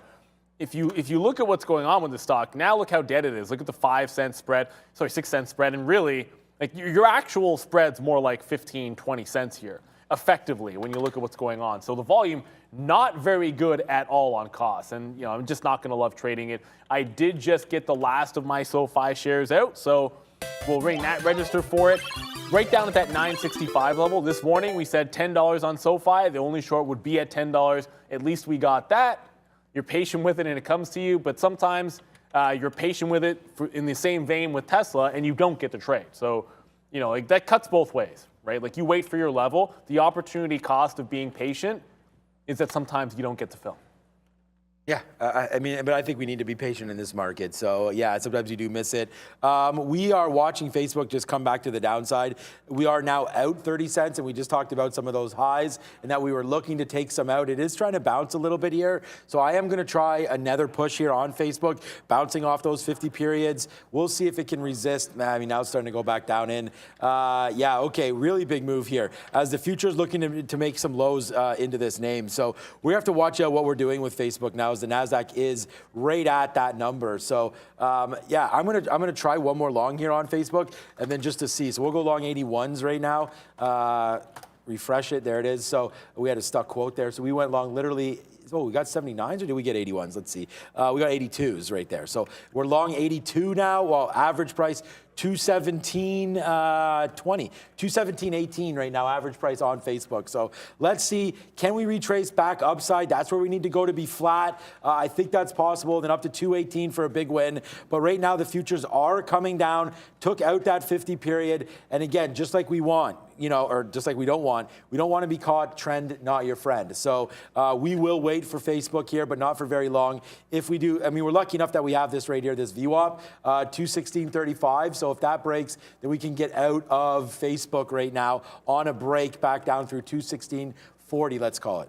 Yeah, there was a good point in the questions in the chat. Someone just saying that the market pulled back, or has pulled back 6%, or in 6 days, sorry, half the move it had made down this year. I wanted to quickly show that on the SPY, and then my chart doesn't want to load the whole way. But that's a good context to put it in here. Like both the NASDAQ or the Qs, whatever you want to call it, have now broken back above their 50-period moving averages, and you have been making a huge move to the upside.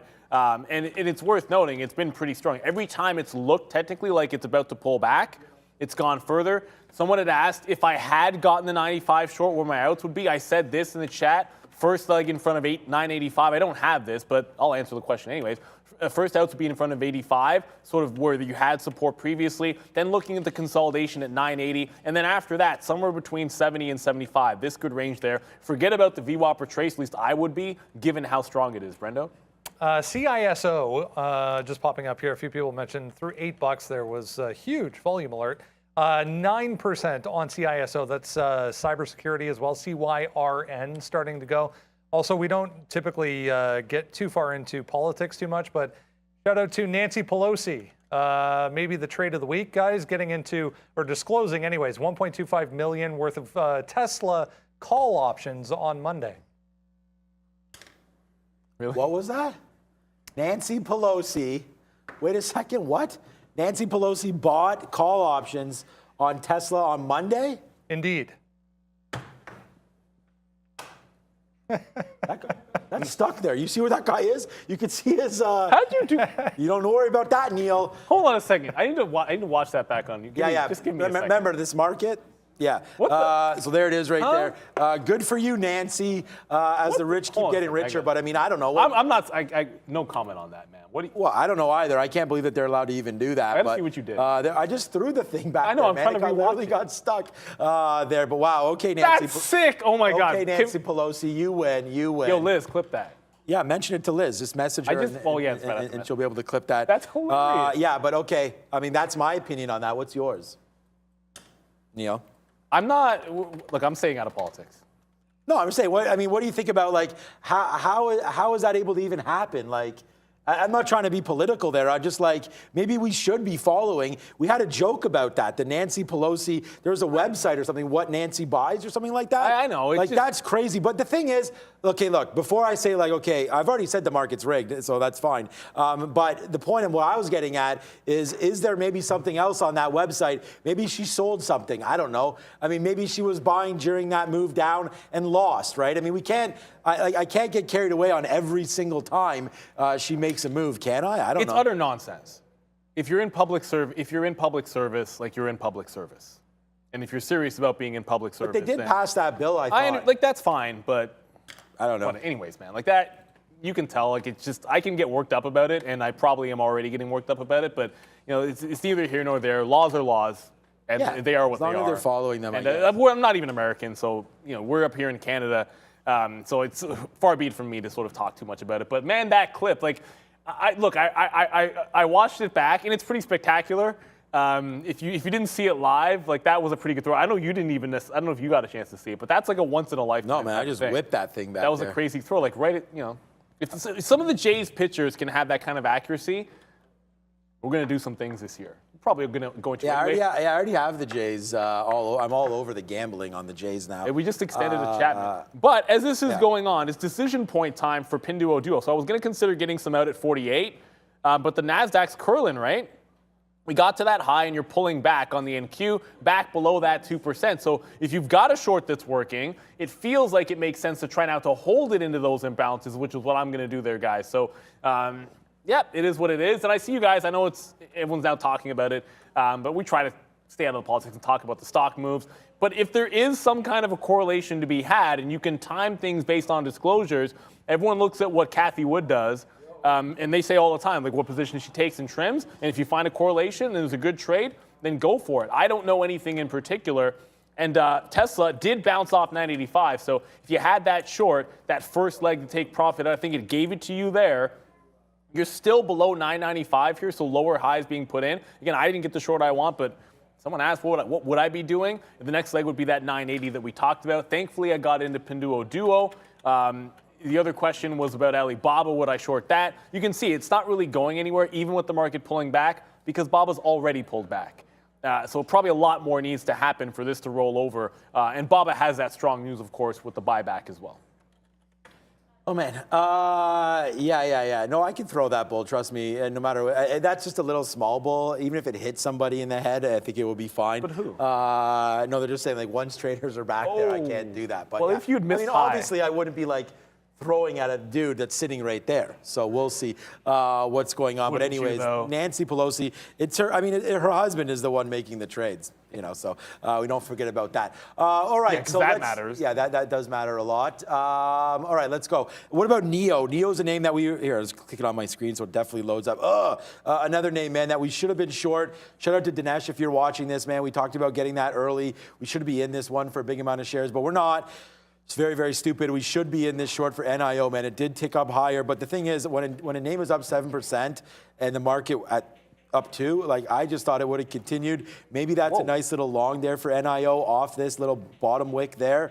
But again, like these D prints just are getting worse and worse. Harder and harder to see these charts. But that's a good little long there, 2160. That bottom was 65. So yeah, I like this. I like this stock. If we come back in a little bit on NIO, I think that's one to watch. We are long. We did reload, obviously. So where's my reload button?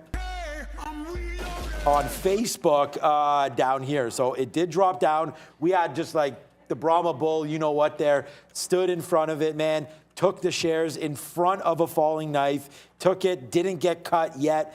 We are now in the money, obviously, on this Facebook trade. Let's see if it continues to work back up to 218. That's where I'm holding out for. But again, these futures will really tell the story. There's only 30 minutes left, and we have to be flat at the end of every day. So again, watch out for this number here. The futures, I believe we can go higher. But first things first, get above this 50 period and clear 14,660. And Mullen on the move here, guys. And we talked about these levels yesterday. Like when it had that flush, CEO came on and caused sort of a flush through 360. It turned into a short. I didn't short it till these levels, that 335 area here. Then tried again in the pre-market. I don't know why I closed that. That was stupid. Then shorted a 3 break that couldn't follow through past 280 and then stopped out. Now it's back to this 335. So sort of back to the well there. I just grabbed 24s for an entry. I'd like to see it maybe test a closer to that 335 and then curl one more time before adding to the position. But Mullen right back on the radar. And I said before, it's got to be back above this price and holding above this support before I really like that long again. Or maybe you're testing down some deeper support areas. And sometimes you just flip direction on a stock until it makes a key break. And that's what I need to see on Mullen. Pinduoduo, like I said, is going to be that decision point. Back to the 1 minute, Neil. It just broke that 48 level. I've thrown the bid in at 47.5. We'll just try to take the $1.25 there if we can get it. It doesn't feel like the market's terribly accelerating to the downside. And that break, it could have gone a little bit faster. Only went about 10 cents on the 48 break. So it's not screaming to the downside on Pinduoduo, which leads me to want to get shares out at that 47.50.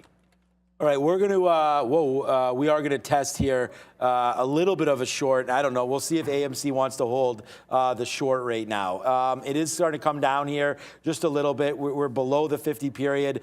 I'm just going to test. And I just think that the risk to reward is here on this name. That's all. Like this is 21.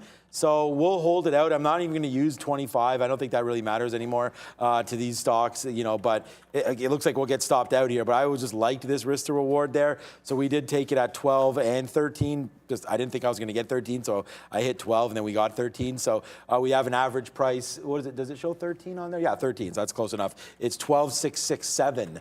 There it is. Well, now we're out, so it doesn't matter. But AMC, I guess it wants to go long, but I still think, like, I don't know. I'm trying to make a play here and hold something so that we can make a big win. But I don't know. Like, the futures just aren't doing anything. And I don't want to, like, I'm in scalp mode. I mean, by getting out right there shows you that, like, you know, I'm scalping AMC. It'll be fine at the end of the day. But, like, hoping for a big winner here. Do we have that move in AMC? Maybe it's just a long. Like, I was wondering about 15% upside there. But, again, like, I just thought we would test 18 flat, and we didn't. So, I don't know. Maybe my stops are too tight on some of these names, but I tried the short in AMC and just got stopped out for a quick hitter. So we'll see where. That's the key. I mean, yeah, that is the key. So I was just told it's fine, but I wish I knew a direction here. Everything is just like consolidated and not doing anything. Like, honestly, even Nvidia. Like, look at this. Like, you'd think after the rug pull on Nvidia, there, the volume spike anyways to the downside, they'd be doing more than it is. But you know, someone just said all shorted Mullen get burned, and the reality is, I'd rather get singed. I think that's the better way to play things is I'm just going to get out. I told you what I needed to see to add to the position. I told you what I needed to see to get out. And it never gave me what I wanted to see to take any more shares there. It was just too strong. So you just get right out of it when it breaks that level. And now you are above the afternoon consolidation. My real frustration is, again, in the pre-market when it gave you the fade off that level, I just didn't decide. Who cares? Well, 7:30 in the morning. It's pretty early. Like at that time, you're waiting for 8 o'clock, and then it kind of came down a little bit too fast to get the price that I wanted. But if you had the conviction early, it definitely would have worked out. But I'm now out of the trade. I'm looking for it to consolidate off of this level, that 335, and then it can turn into a long position once again. But it had to be above that price. It has to break that overhead resistance because, in context, this is the move that it's making, right? Like you want to see consolidate, break, hold support. You consolidate, break, and then hold support. Now, what hadn't necessarily happened? You've got the double bottom in, but has it broken? Has it broken back out? Okay, well, it needs to break back out and hold above to test the highs. If you keep it simple that way, then you can actually sort of stick to your rules and not get too badly burned when things go against you. And at the end of the day, it's not going to work 100% of the time, but as long as you live to fight another day. Speaking of things that have come back in, I'm just going to point towards Z-Pro. It has now broken, finally, the next leg to the downside. I'm just looking to see at 250. If it's got a big bid, I'll cover it in front of 250. If it chews right through that, I'll try to hold it into the imbalances. I'm not saying it fills in the entire gap, but once it made that turn off of that 3 even level, I just don't know how far it could fall. It's not really accelerating to the downside, so I do want to play it by ear a bit, but 250 is an obvious level. If it's got a big bid on it, I'll get out at 51 or 52. All right, some movements here again. Like, so I was like, okay, maybe we'll just, I'm not even on AMC, am I? I'm on Ford right now. So I was like, okay, maybe we'll just start shorting some AMC here, and we did. So now we'll see our average price is 24 coming into AMC, and I'm just gonna try to give this, up to 50. See if it breaks out 50 today. Maybe it does, I don't know. I mean, these futures are bouncing around. I gotta give this one a little bit more room, and it's not like a Hail Mary we're trying to fire off here. It's just like, this is a big move up here for AMC, and it's like I'm just trying to fight this market. Like, I don't know what's happening here. Hopefully we make a move to the downside. And I just look at some other names, like we're looking at AMD there. We were looking at Nvidia. I mean, Square is up to 142 and not really doing anything. Let's check out Alibaba right now. It's only 3:35, so we still have 25 minutes before this market starts to really get excited, and by closing. But you'll see right here, 115.60 Alibaba. Let's call it the 116 top. You can bring this all the way back to 230. So in the last hour here, Alibaba has moved nothing. Like, we're stuck in the power hour here. We're stuck in like a 50-cent range for Alibaba. So this is what I'm talking about. We need to find some names that are moving. I went to a firm. Someone said Ford, and that's not doing anything either. The second you mentioned a fintech, I'm like, oh yeah, a firm has to be going Upstart, in this market. maybe. It's up only 2%, and look at it. It's also barcoding off the top. So I don't know. I mean, there's some names that are going. You got to stick to those, and that's why maybe I'm looking at the small caps, because they seem to be moving more. Pinduoduo now broke again 48. Looks like this is my chance to get out. Brendo? Biggest volume by far right now, guys, is Mullen back to day highs once again, 340, I should say, being tested. There was a note from S3 Partners I mean, this is going back a week or so ago, talking about just a crazy short interest in Mullen. A few people circulating that same note again. Again, it's like a week old or so, but it seems to be getting circulated again this afternoon. So big time volume here on Mullen. You know, it's the craziest thing. It's actually a coincidence, but it happens so often that it's like anecdotally, I always notice it. But if I talk about like getting it out, like I'm going to get on the bid if I see anything at 250, I'll get on the bid on D Pro, almost said P Pro. I'll get on the bid in front of 250. We throw to Brendan, and then I get filled like right after. It's just a weird thing. He has that kind of control over the market. Well, guess what? Sometimes you can get the fake out. So I saw a bid there at 250. Okay, I said I'll get out 51, 52. Pop the bid in there. The second it gets to 250, there's suddenly nothing on that bid anymore, and it goes right through the price. And maybe this one is going to continue to flush. But the key here is once it broke the morning support, that was it. And I made the mistake in Mullen yesterday where I kept trying the longs on that flush when it made a move like this. And I said in D Pro or any of these, if it did it again, I was only going to be short after that move happened. So I'm happy that I followed my rules here today. Because I think I got too enamored with the long in Mullen that had worked in the morning yesterday. And then when it clearly flipped, I wasn't willing to short it until it was a little bit too late, only for small wins. Brendo? Oh, sorry, Miss V. Hey, Neil, Tesla giving us a chance to get to 1K before it does. So, team, please just around 20 minutes left until the end of the show. And I remind you, smash the like button. We have more than 3,000 people watching and only 800 likes. We can do much better. Back to you guys. All right. Yeah, thanks, Ms. V. Yeah, hit that like button if you can. And yeah, we'll get to 1,000 before Tesla breaks. I mean, if Twitter reverse splits, maybe. But even then, okay. So we are now, you know, we've dug in. We took a little bit of profit there when he took out 20 for AMC, but we got right back in there now at 28. Our average price is 25. You know, we're holding out for this level 40. That's 50. So if 50 breaks, I guess that's going to be our out. So, I mean, it's 25 cents worth of risk. So we need this thing to get back down, man, to like 18.10. I think. Where are some bids I have? Well, I actually have a bid at 18.17. So if we could break through 20, we'll wait here for 18.17. I don't know why. And then we'll wait for 10s. And then hopefully we can get a lower throughout the rest of the day here, as we only have 20 minutes, but we only have 10 minutes until the balance comes through. So that's going to be exciting to have a look. So we're back in the money now on AMC as we're back to 23. We're short at 25. 2 pennies in the money on AMC, but again, not really a big deal. We did take out some of the Facebook as we got in there. We took a piece out, and like now we're just sitting here waiting. As I said, one way or the other here, this market's going to have to move into the close. So we are pretty light on Facebook. I may just drop it and just rest on AMC here, but I don't know, man. This is just dancing around. This might not be the play either. Maybe it's just Mullen or bust at this point, man. I mean, we got to do something that's doing volume. Yeah, I'm kicking myself because I wanted a consolidation on Mullen. Why even get picky about it? It gave you enough here that I should have just jumped into it. I thought it would go sideways, maybe even pull back into my entry at that 325. Instead, it just shoots to the upside. So, you know, it gave enough of the conditions that I should have been in this long position. I said if it got above that 335 area consolidated, I'd be in the long.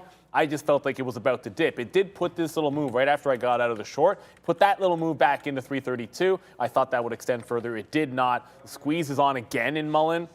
I mean, $4 stands out. You can think about, at this point, like you can think about, zoom out here a little bit. You can start to think about this level here at 375 where it did fall off. But remember, that drop had more to do with the CEO coming out than the technical level. So I don't know how much credence I'd put towards 375 is actually mattering. Tesla, if you're still short this one, oh man, it really does seem like it wants to come back into this 1,000 mark. Unfortunately, it's now 340, less than 10 minutes to the imbalances. That is not a trade I would put on at 350. Just wouldn't do it, or in that last 10 minutes. It had to have already happened at this point. So I'm holding on to the short we have. If I get a chance to dip into Mullen in front of 335, I think that might be the next trade because there's nothing really doing enough volume and moving. If you're in something in the money, fine, you can hold on to it. But getting into something new, it better be doing good volume. And I can't find anything but Mullen in front of 335 that makes sense. Yeah, we're just waiting now for AMC to go down. I mean, this makes sense for me, but the thing is that it's sitting here at 1827. I was still looking at Facebook as well, but we have that. And then if you look here, the problem with this trade is, and again, it looks like we're going to go the wrong way again. GME is pushing highs. So GME, man, good short. Like, we had a great short. It's my #1 stock today off that trade, breaking this 50 period and then heading to the downside, and we absolutely destroyed this to the short side. Like I said, my #1 stock, and then we got overfilled there, but in and out there for little limited damage on that one. But here we go, man. Now here goes AMC. It's taken off back up to the upside. So yeah, I don't know. Let's just take some more shares now. We were going to wait for 42, but we'll take 39s if we can get them. And then we weren't even able to get those. I was waiting for 42 there to get as if that goes to 40. But anyways, we were waiting for 42 to get a reload on that move. So I don't know. We're going to wait at 39 now and see if we can get that. According to Trader Prad right now, early mock 728 to sell. But Tesla apparently is right there. It's close. I mean, it was close enough that it got me back on the offer. I saw it break 997. It broke 995 right here, and the second it made the break of 995, I'm like, okay, there's still some time, and I threw the offer out, 999, and then was ready to go with the stop. You're seeing it kind of pull back right now. You're under the gun. I know you just mentioned sell imbalance, early sell imbalance coming from, I forget who it is. Financial Juice. Financial Juice, right? So they get like an early look. Doesn't mean it's dead on, but small sell side, decent sell side imbalance going into the market at the tops, Tesla 1000. But I'm not going to take this trade unless I can get it, with enough time for it to at least make some kind of a move before 350. Otherwise, I'm going to cancel the offer. It just felt like a monster volume spike, actually the biggest one of the day, as it broke 995 again. If it doesn't give you 999 then, or a Tesla 1000 at that point, I feel like it's not going to happen. And the only trade might be the retracement through 995 with the stop at the high of the day, which stinks. Because if you stop out at 997 on a Tesla short in front of 1,000, like all you're doing is kicking yourself because you didn't get the price you wanted. Yeah, you don't want to. Yeah. I mean, I've been watching AMC here, but yeah, you don't want to stop yourself out too short here. You're going to have to give yourself a little bit of movement because everybody and their mother right now looking at this trade, right? And so that's what you got to watch out for. Hey, this market falls down, you're going to have a monster winner here for Tesla. So this is a good one, taking out that 1,000. I mean, I'll probably go short myself here. I mean, why not into this level? The problem is, like, I'm just dug into AMC right now and really focused on watching this. This is about to take me out. So if it does that, then we can go over there to Tesla. And I could manage 2 trades at once. There's no doubt about that. It's just for right now, we are looking at this AMC because I'm dug into it. And it looks like it's trying to take out 1850. If it does that, then we're out and we will lose our 20 cents on this trade. And there's not much we could do. I really liked, I mean, I don't know, if Tesla's going, we could just spend time over there. I mean, Neil has the short there. A lot of people probably want to watch that. I was just going to, go ahead. I was just going to look at Roblox. So like the way I'm looking at it now, we've got 5 minutes to go to the imbalances. And you can do this, approach this a couple of ways. You can just say, get it all in and give it to 1,000. Or you can like get half in now, which is what I've sort of decided. I don't want to short a retake of 995 and only give it $2. I also don't want to have to miss out on the trade altogether by waiting for exactly at 999. So you split the middle and take where it is at 996 in consolidation, and then just give it some extra room, right? Like you'd be willing to give up an extra couple of dollars. The downside to this is even if it starts going, I am going to now have to try to hold some of it through 350 and those imbalances. But if it gives you the curl, 1-to-1 is at 990, so before 985 made some sense. And you could hold for more if not for the fact that, like we say every single time, we have to be flat at the end of the day. So there's just no way fans are about to bet. This cluster right here, got to take some out because there's 15 minutes to go in the market. There's less than 5 minutes to go to the imbalances. So as much as I want to be in this trade, I have to understand that I'm under the gun. And speaking of under the gun, Pinduoduo back above that 48 level I just noticed, which means I need to get out of that trade. So I'll take the win on Pinduoduo, and we'll sort of line that one up and knock it over. But there's bigger fish to fry, and that's going to be Tesla. If it comes down to 990, great. We'll take $5 and try and hold through 350. If it's a sell imbalance, fantastic. We'll try to get 975. Yeah, we just got short there. We are short 996.50 on this name, and it just, like, we should have got out there, man, but we did it. 993.20. We put a bid down there now again, so we'll watch out. These imbalances should come through. We do have this trade on, but it's just like Neil said, man, it's just bouncing around right now, so who knows? But I am on the bid right now, basically 994, 993.80. We'll see if that comes back down in and we can get filled. If not, we'll take, like Neil said, another. I'm the same way, so no even real point in discussing this. Okay. AMC right now, it came close to 50, actually touched 50 and turned around. So this is my stop. If it takes it out, it takes it out, and we will lose. I now have just as big a fish to fry now in Tesla as I do in AMC. So we are going to watch out for that with only 4 minutes to go before, less than that, 3 minutes and change to go before the imbalances come out. This is what they look like.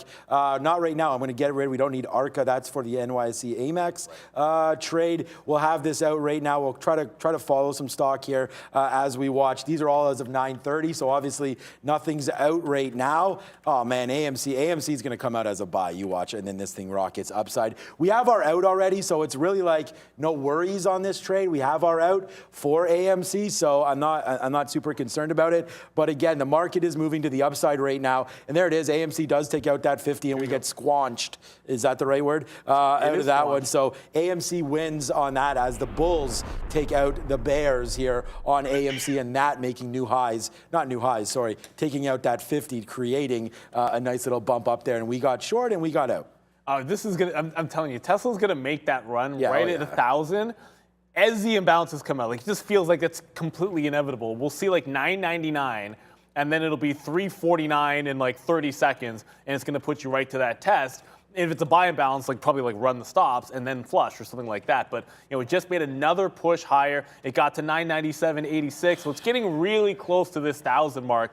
Obviously, I know there was size at 950. We always follow Trader Prad and Ms. V throughout lunchtime. I know they were mentioning when it got to 950, there was a bit of size there. I would suspect if we see it on the offer, there's likely to be something there this late in the day at 1,000, maybe not as much as you would see on a normal day. It just pushed up there again, so sort of my last chance to add to it is going to be right here with only 90 seconds to go. And if it has to be at 997.50 instead of 98 or 98.5, so be it. But I just put the rest of it on. Now we wait for the imbalances to come out. I'm going to get my bids out. I'm going to have my stop in place. I'm not letting it break 1,000 by anything. No. I just missed it, man. I was waiting at 998.50 right there. So did not get my offer. It was short by a little bit there. So we did get out of AMC. I'm trying to hold a little bit just for these imbalances in case, well, we got back in basically, just in case these imbalances are to the downside. We can make this back. I mean, that was a 20-cent hit. If AMC can get back to 18, then we'll make it back. 20 cents, add the 50 cents back. If it comes back down in, then we can have that. Otherwise, we're going to get out at that high there, 18.55. That we just made, so well worth it here for me anyways. Here comes Tesla back in. Man, that was a missed opportunity by me to get more short. We tried to get more short into Tesla, but here it comes rifling back down in now. So we'll see what that imbalance does.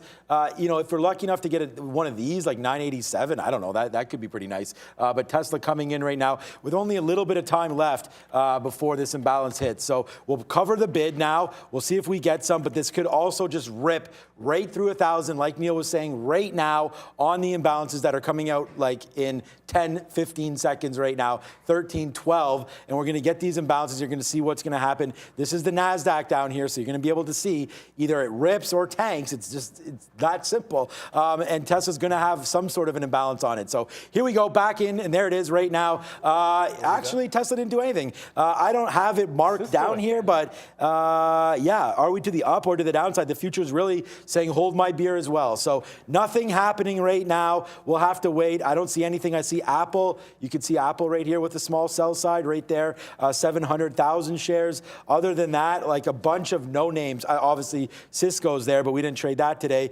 eBay, that's about it, man. Tesla's 140,000 to sell. I had to sort it by, it's a small enough sort of share size imbalance. That's decent. It's decent notional value to sell, by the way. So like the actual dollar value to sell is pretty solid there, but I had to actually scroll down to try and find it there. Just nothing significant outside of, you know, it does look like a mixed board, but nothing really significant. Apple's less than 1 million. You've seen Apple typically recently been over 1 million shares of an imbalance. We're running out of time here, so I was sort of, my first bid was at that last low it just made, like that 993. But with the clock running out, I'm going to have to try to step in front of it and scalp a little bit more aggressively. So if I can get some between 94 and 95, we'll have to do that. 9 minutes to go. We have time to get flat. Like, that's not a short amount of time. But to take nothing out, I think would be a little bit irresponsible. It's a decent sell imbalance. So I just got the first third out in Tesla. I'm going to keep with the 990 and then try to hold on for a little bit more.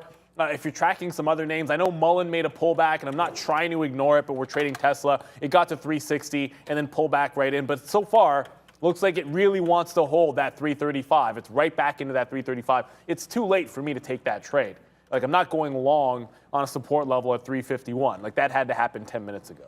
Yeah, no. So it looks like we'll lose too much money on AMC today because of that last move up. I mean, we did pretty good here, going long, of course, and then we've now been fighting the short, which we've learned never to fight you guys there. Here it goes up through 1855 is the out. So I believe it's 50. Yeah, there it is. So we'll just take that out at 55. You watch. That's going to be the high and make me want to get back in probably. There it is. Yeah, 54, 55, whatever. Maybe we should have waited for 56. But there it is. Downside move in AMC. We got out of that. One last shot. We thought we'd take it. Didn't work out there, out at 55. Now, whether or not that's going to be a good trade, whatever, it's only 3 cents now. We're watching our AMC, our Tesla go to the downside. We do have that short on. Wish we would have got it again, but we didn't. We were too conservative with our bid. Right now, we're at 991 to see if that can hit through. So 991 and a quarter, we'll get that. That's basically right where this is, our 50 period. So if we can get that, then we're laughing right now on that name. But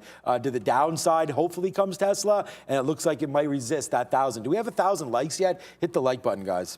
Yeah, and that's the thing. I know some people are like, AMC this or that, but when day traders go short a stock that have to cover by the end of the day, like the effect isn't gigantic. And on the big key levels, for anyone holding for longer term, it actually causes momentum to the upside for some of those moves. So in some ways, yeah, you actually want that to happen. Some of the biggest moves are when day traders get squeezed a lot. The only other thing that I'm watching other than Tesla is going to be Mullen, and it's just about 335. At this point, like, you want to see if it can hold that level there. Man, that was a gorgeous reversal if you took the long there, or even off the $3 level. But you got to hold out. If it holds this going into tomorrow, it's got a base to work from. But it is still pulling back heavily from that 420 level that we just saw yesterday, and is trying to hold the top end of that range. If by 355, oh, thanks, Lucas.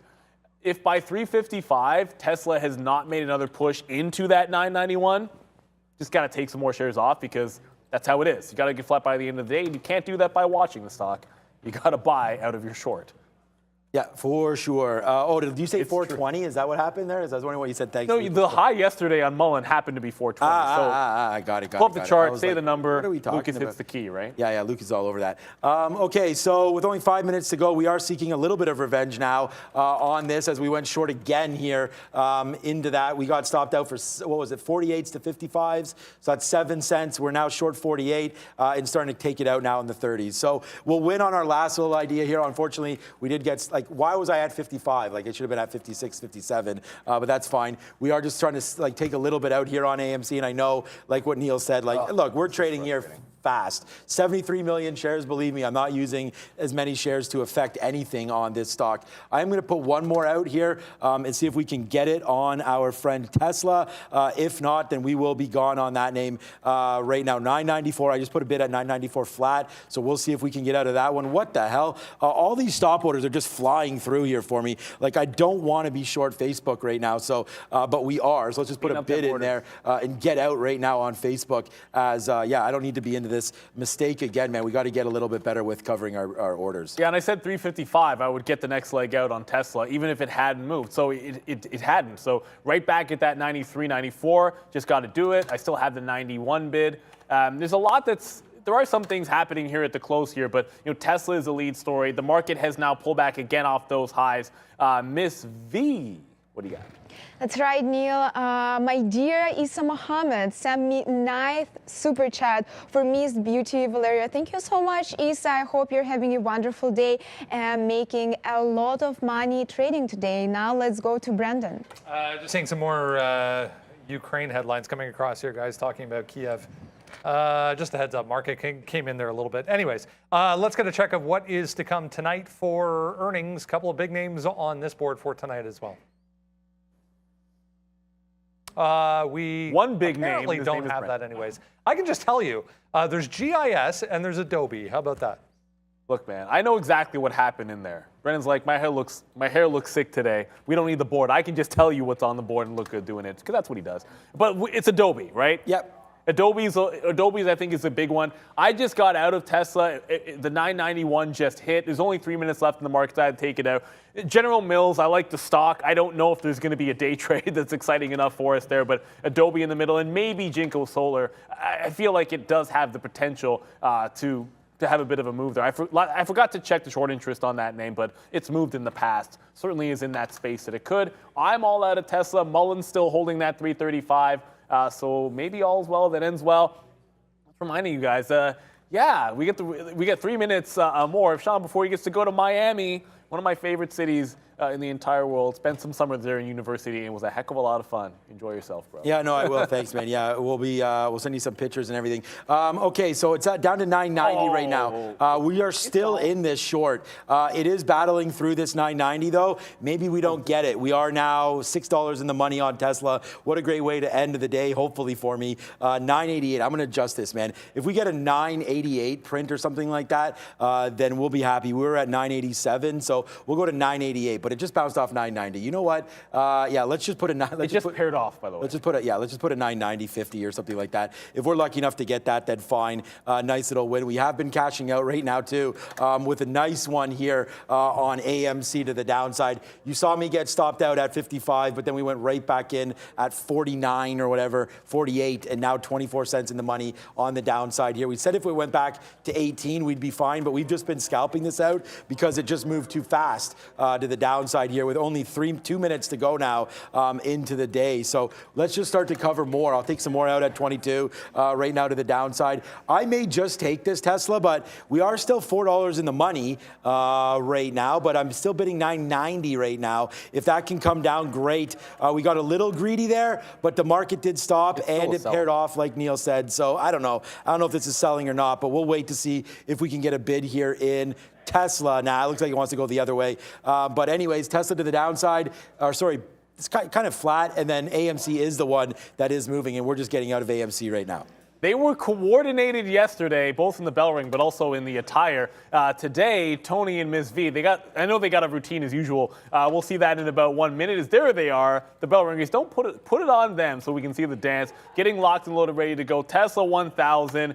Tony and Ms. V on the bell. We're going to have Arun in the building tomorrow to talk about the futures as they go crazy. And a great point got made just recently in the chat there by M. Stone saying the memes rally today, maybe that's the end of an upward move that we have in the market. So watch out for those 50-period moving averages on the NASDAQ and the S&P. With under a minute, Mullen did break that 335, so it gave up the ghost. Tesla mostly paired off that sell imbalance when it bounced to 990. So it's starting to come back in, but 1,000, it got close, but no cigar. Yes, no cigar at all. We're still waiting for 993 with only 30 seconds to go, man. We've just been getting out of our AMC and just pairing these trades off. I am still waiting for that Tesla bid down to 993. We got greedy. We could have taken 990s there or 991 like Neil did, but hopefully we get a nice little move down here. With only 20 seconds left now, I might as well just get out of everything. We'll get out of our AMC here at the bid at 23 for a nice recovery, man. But the countdown is on. There it is, 9 seconds. Where's Tony? There's Ms. B. 5, 4, 3, 2, and...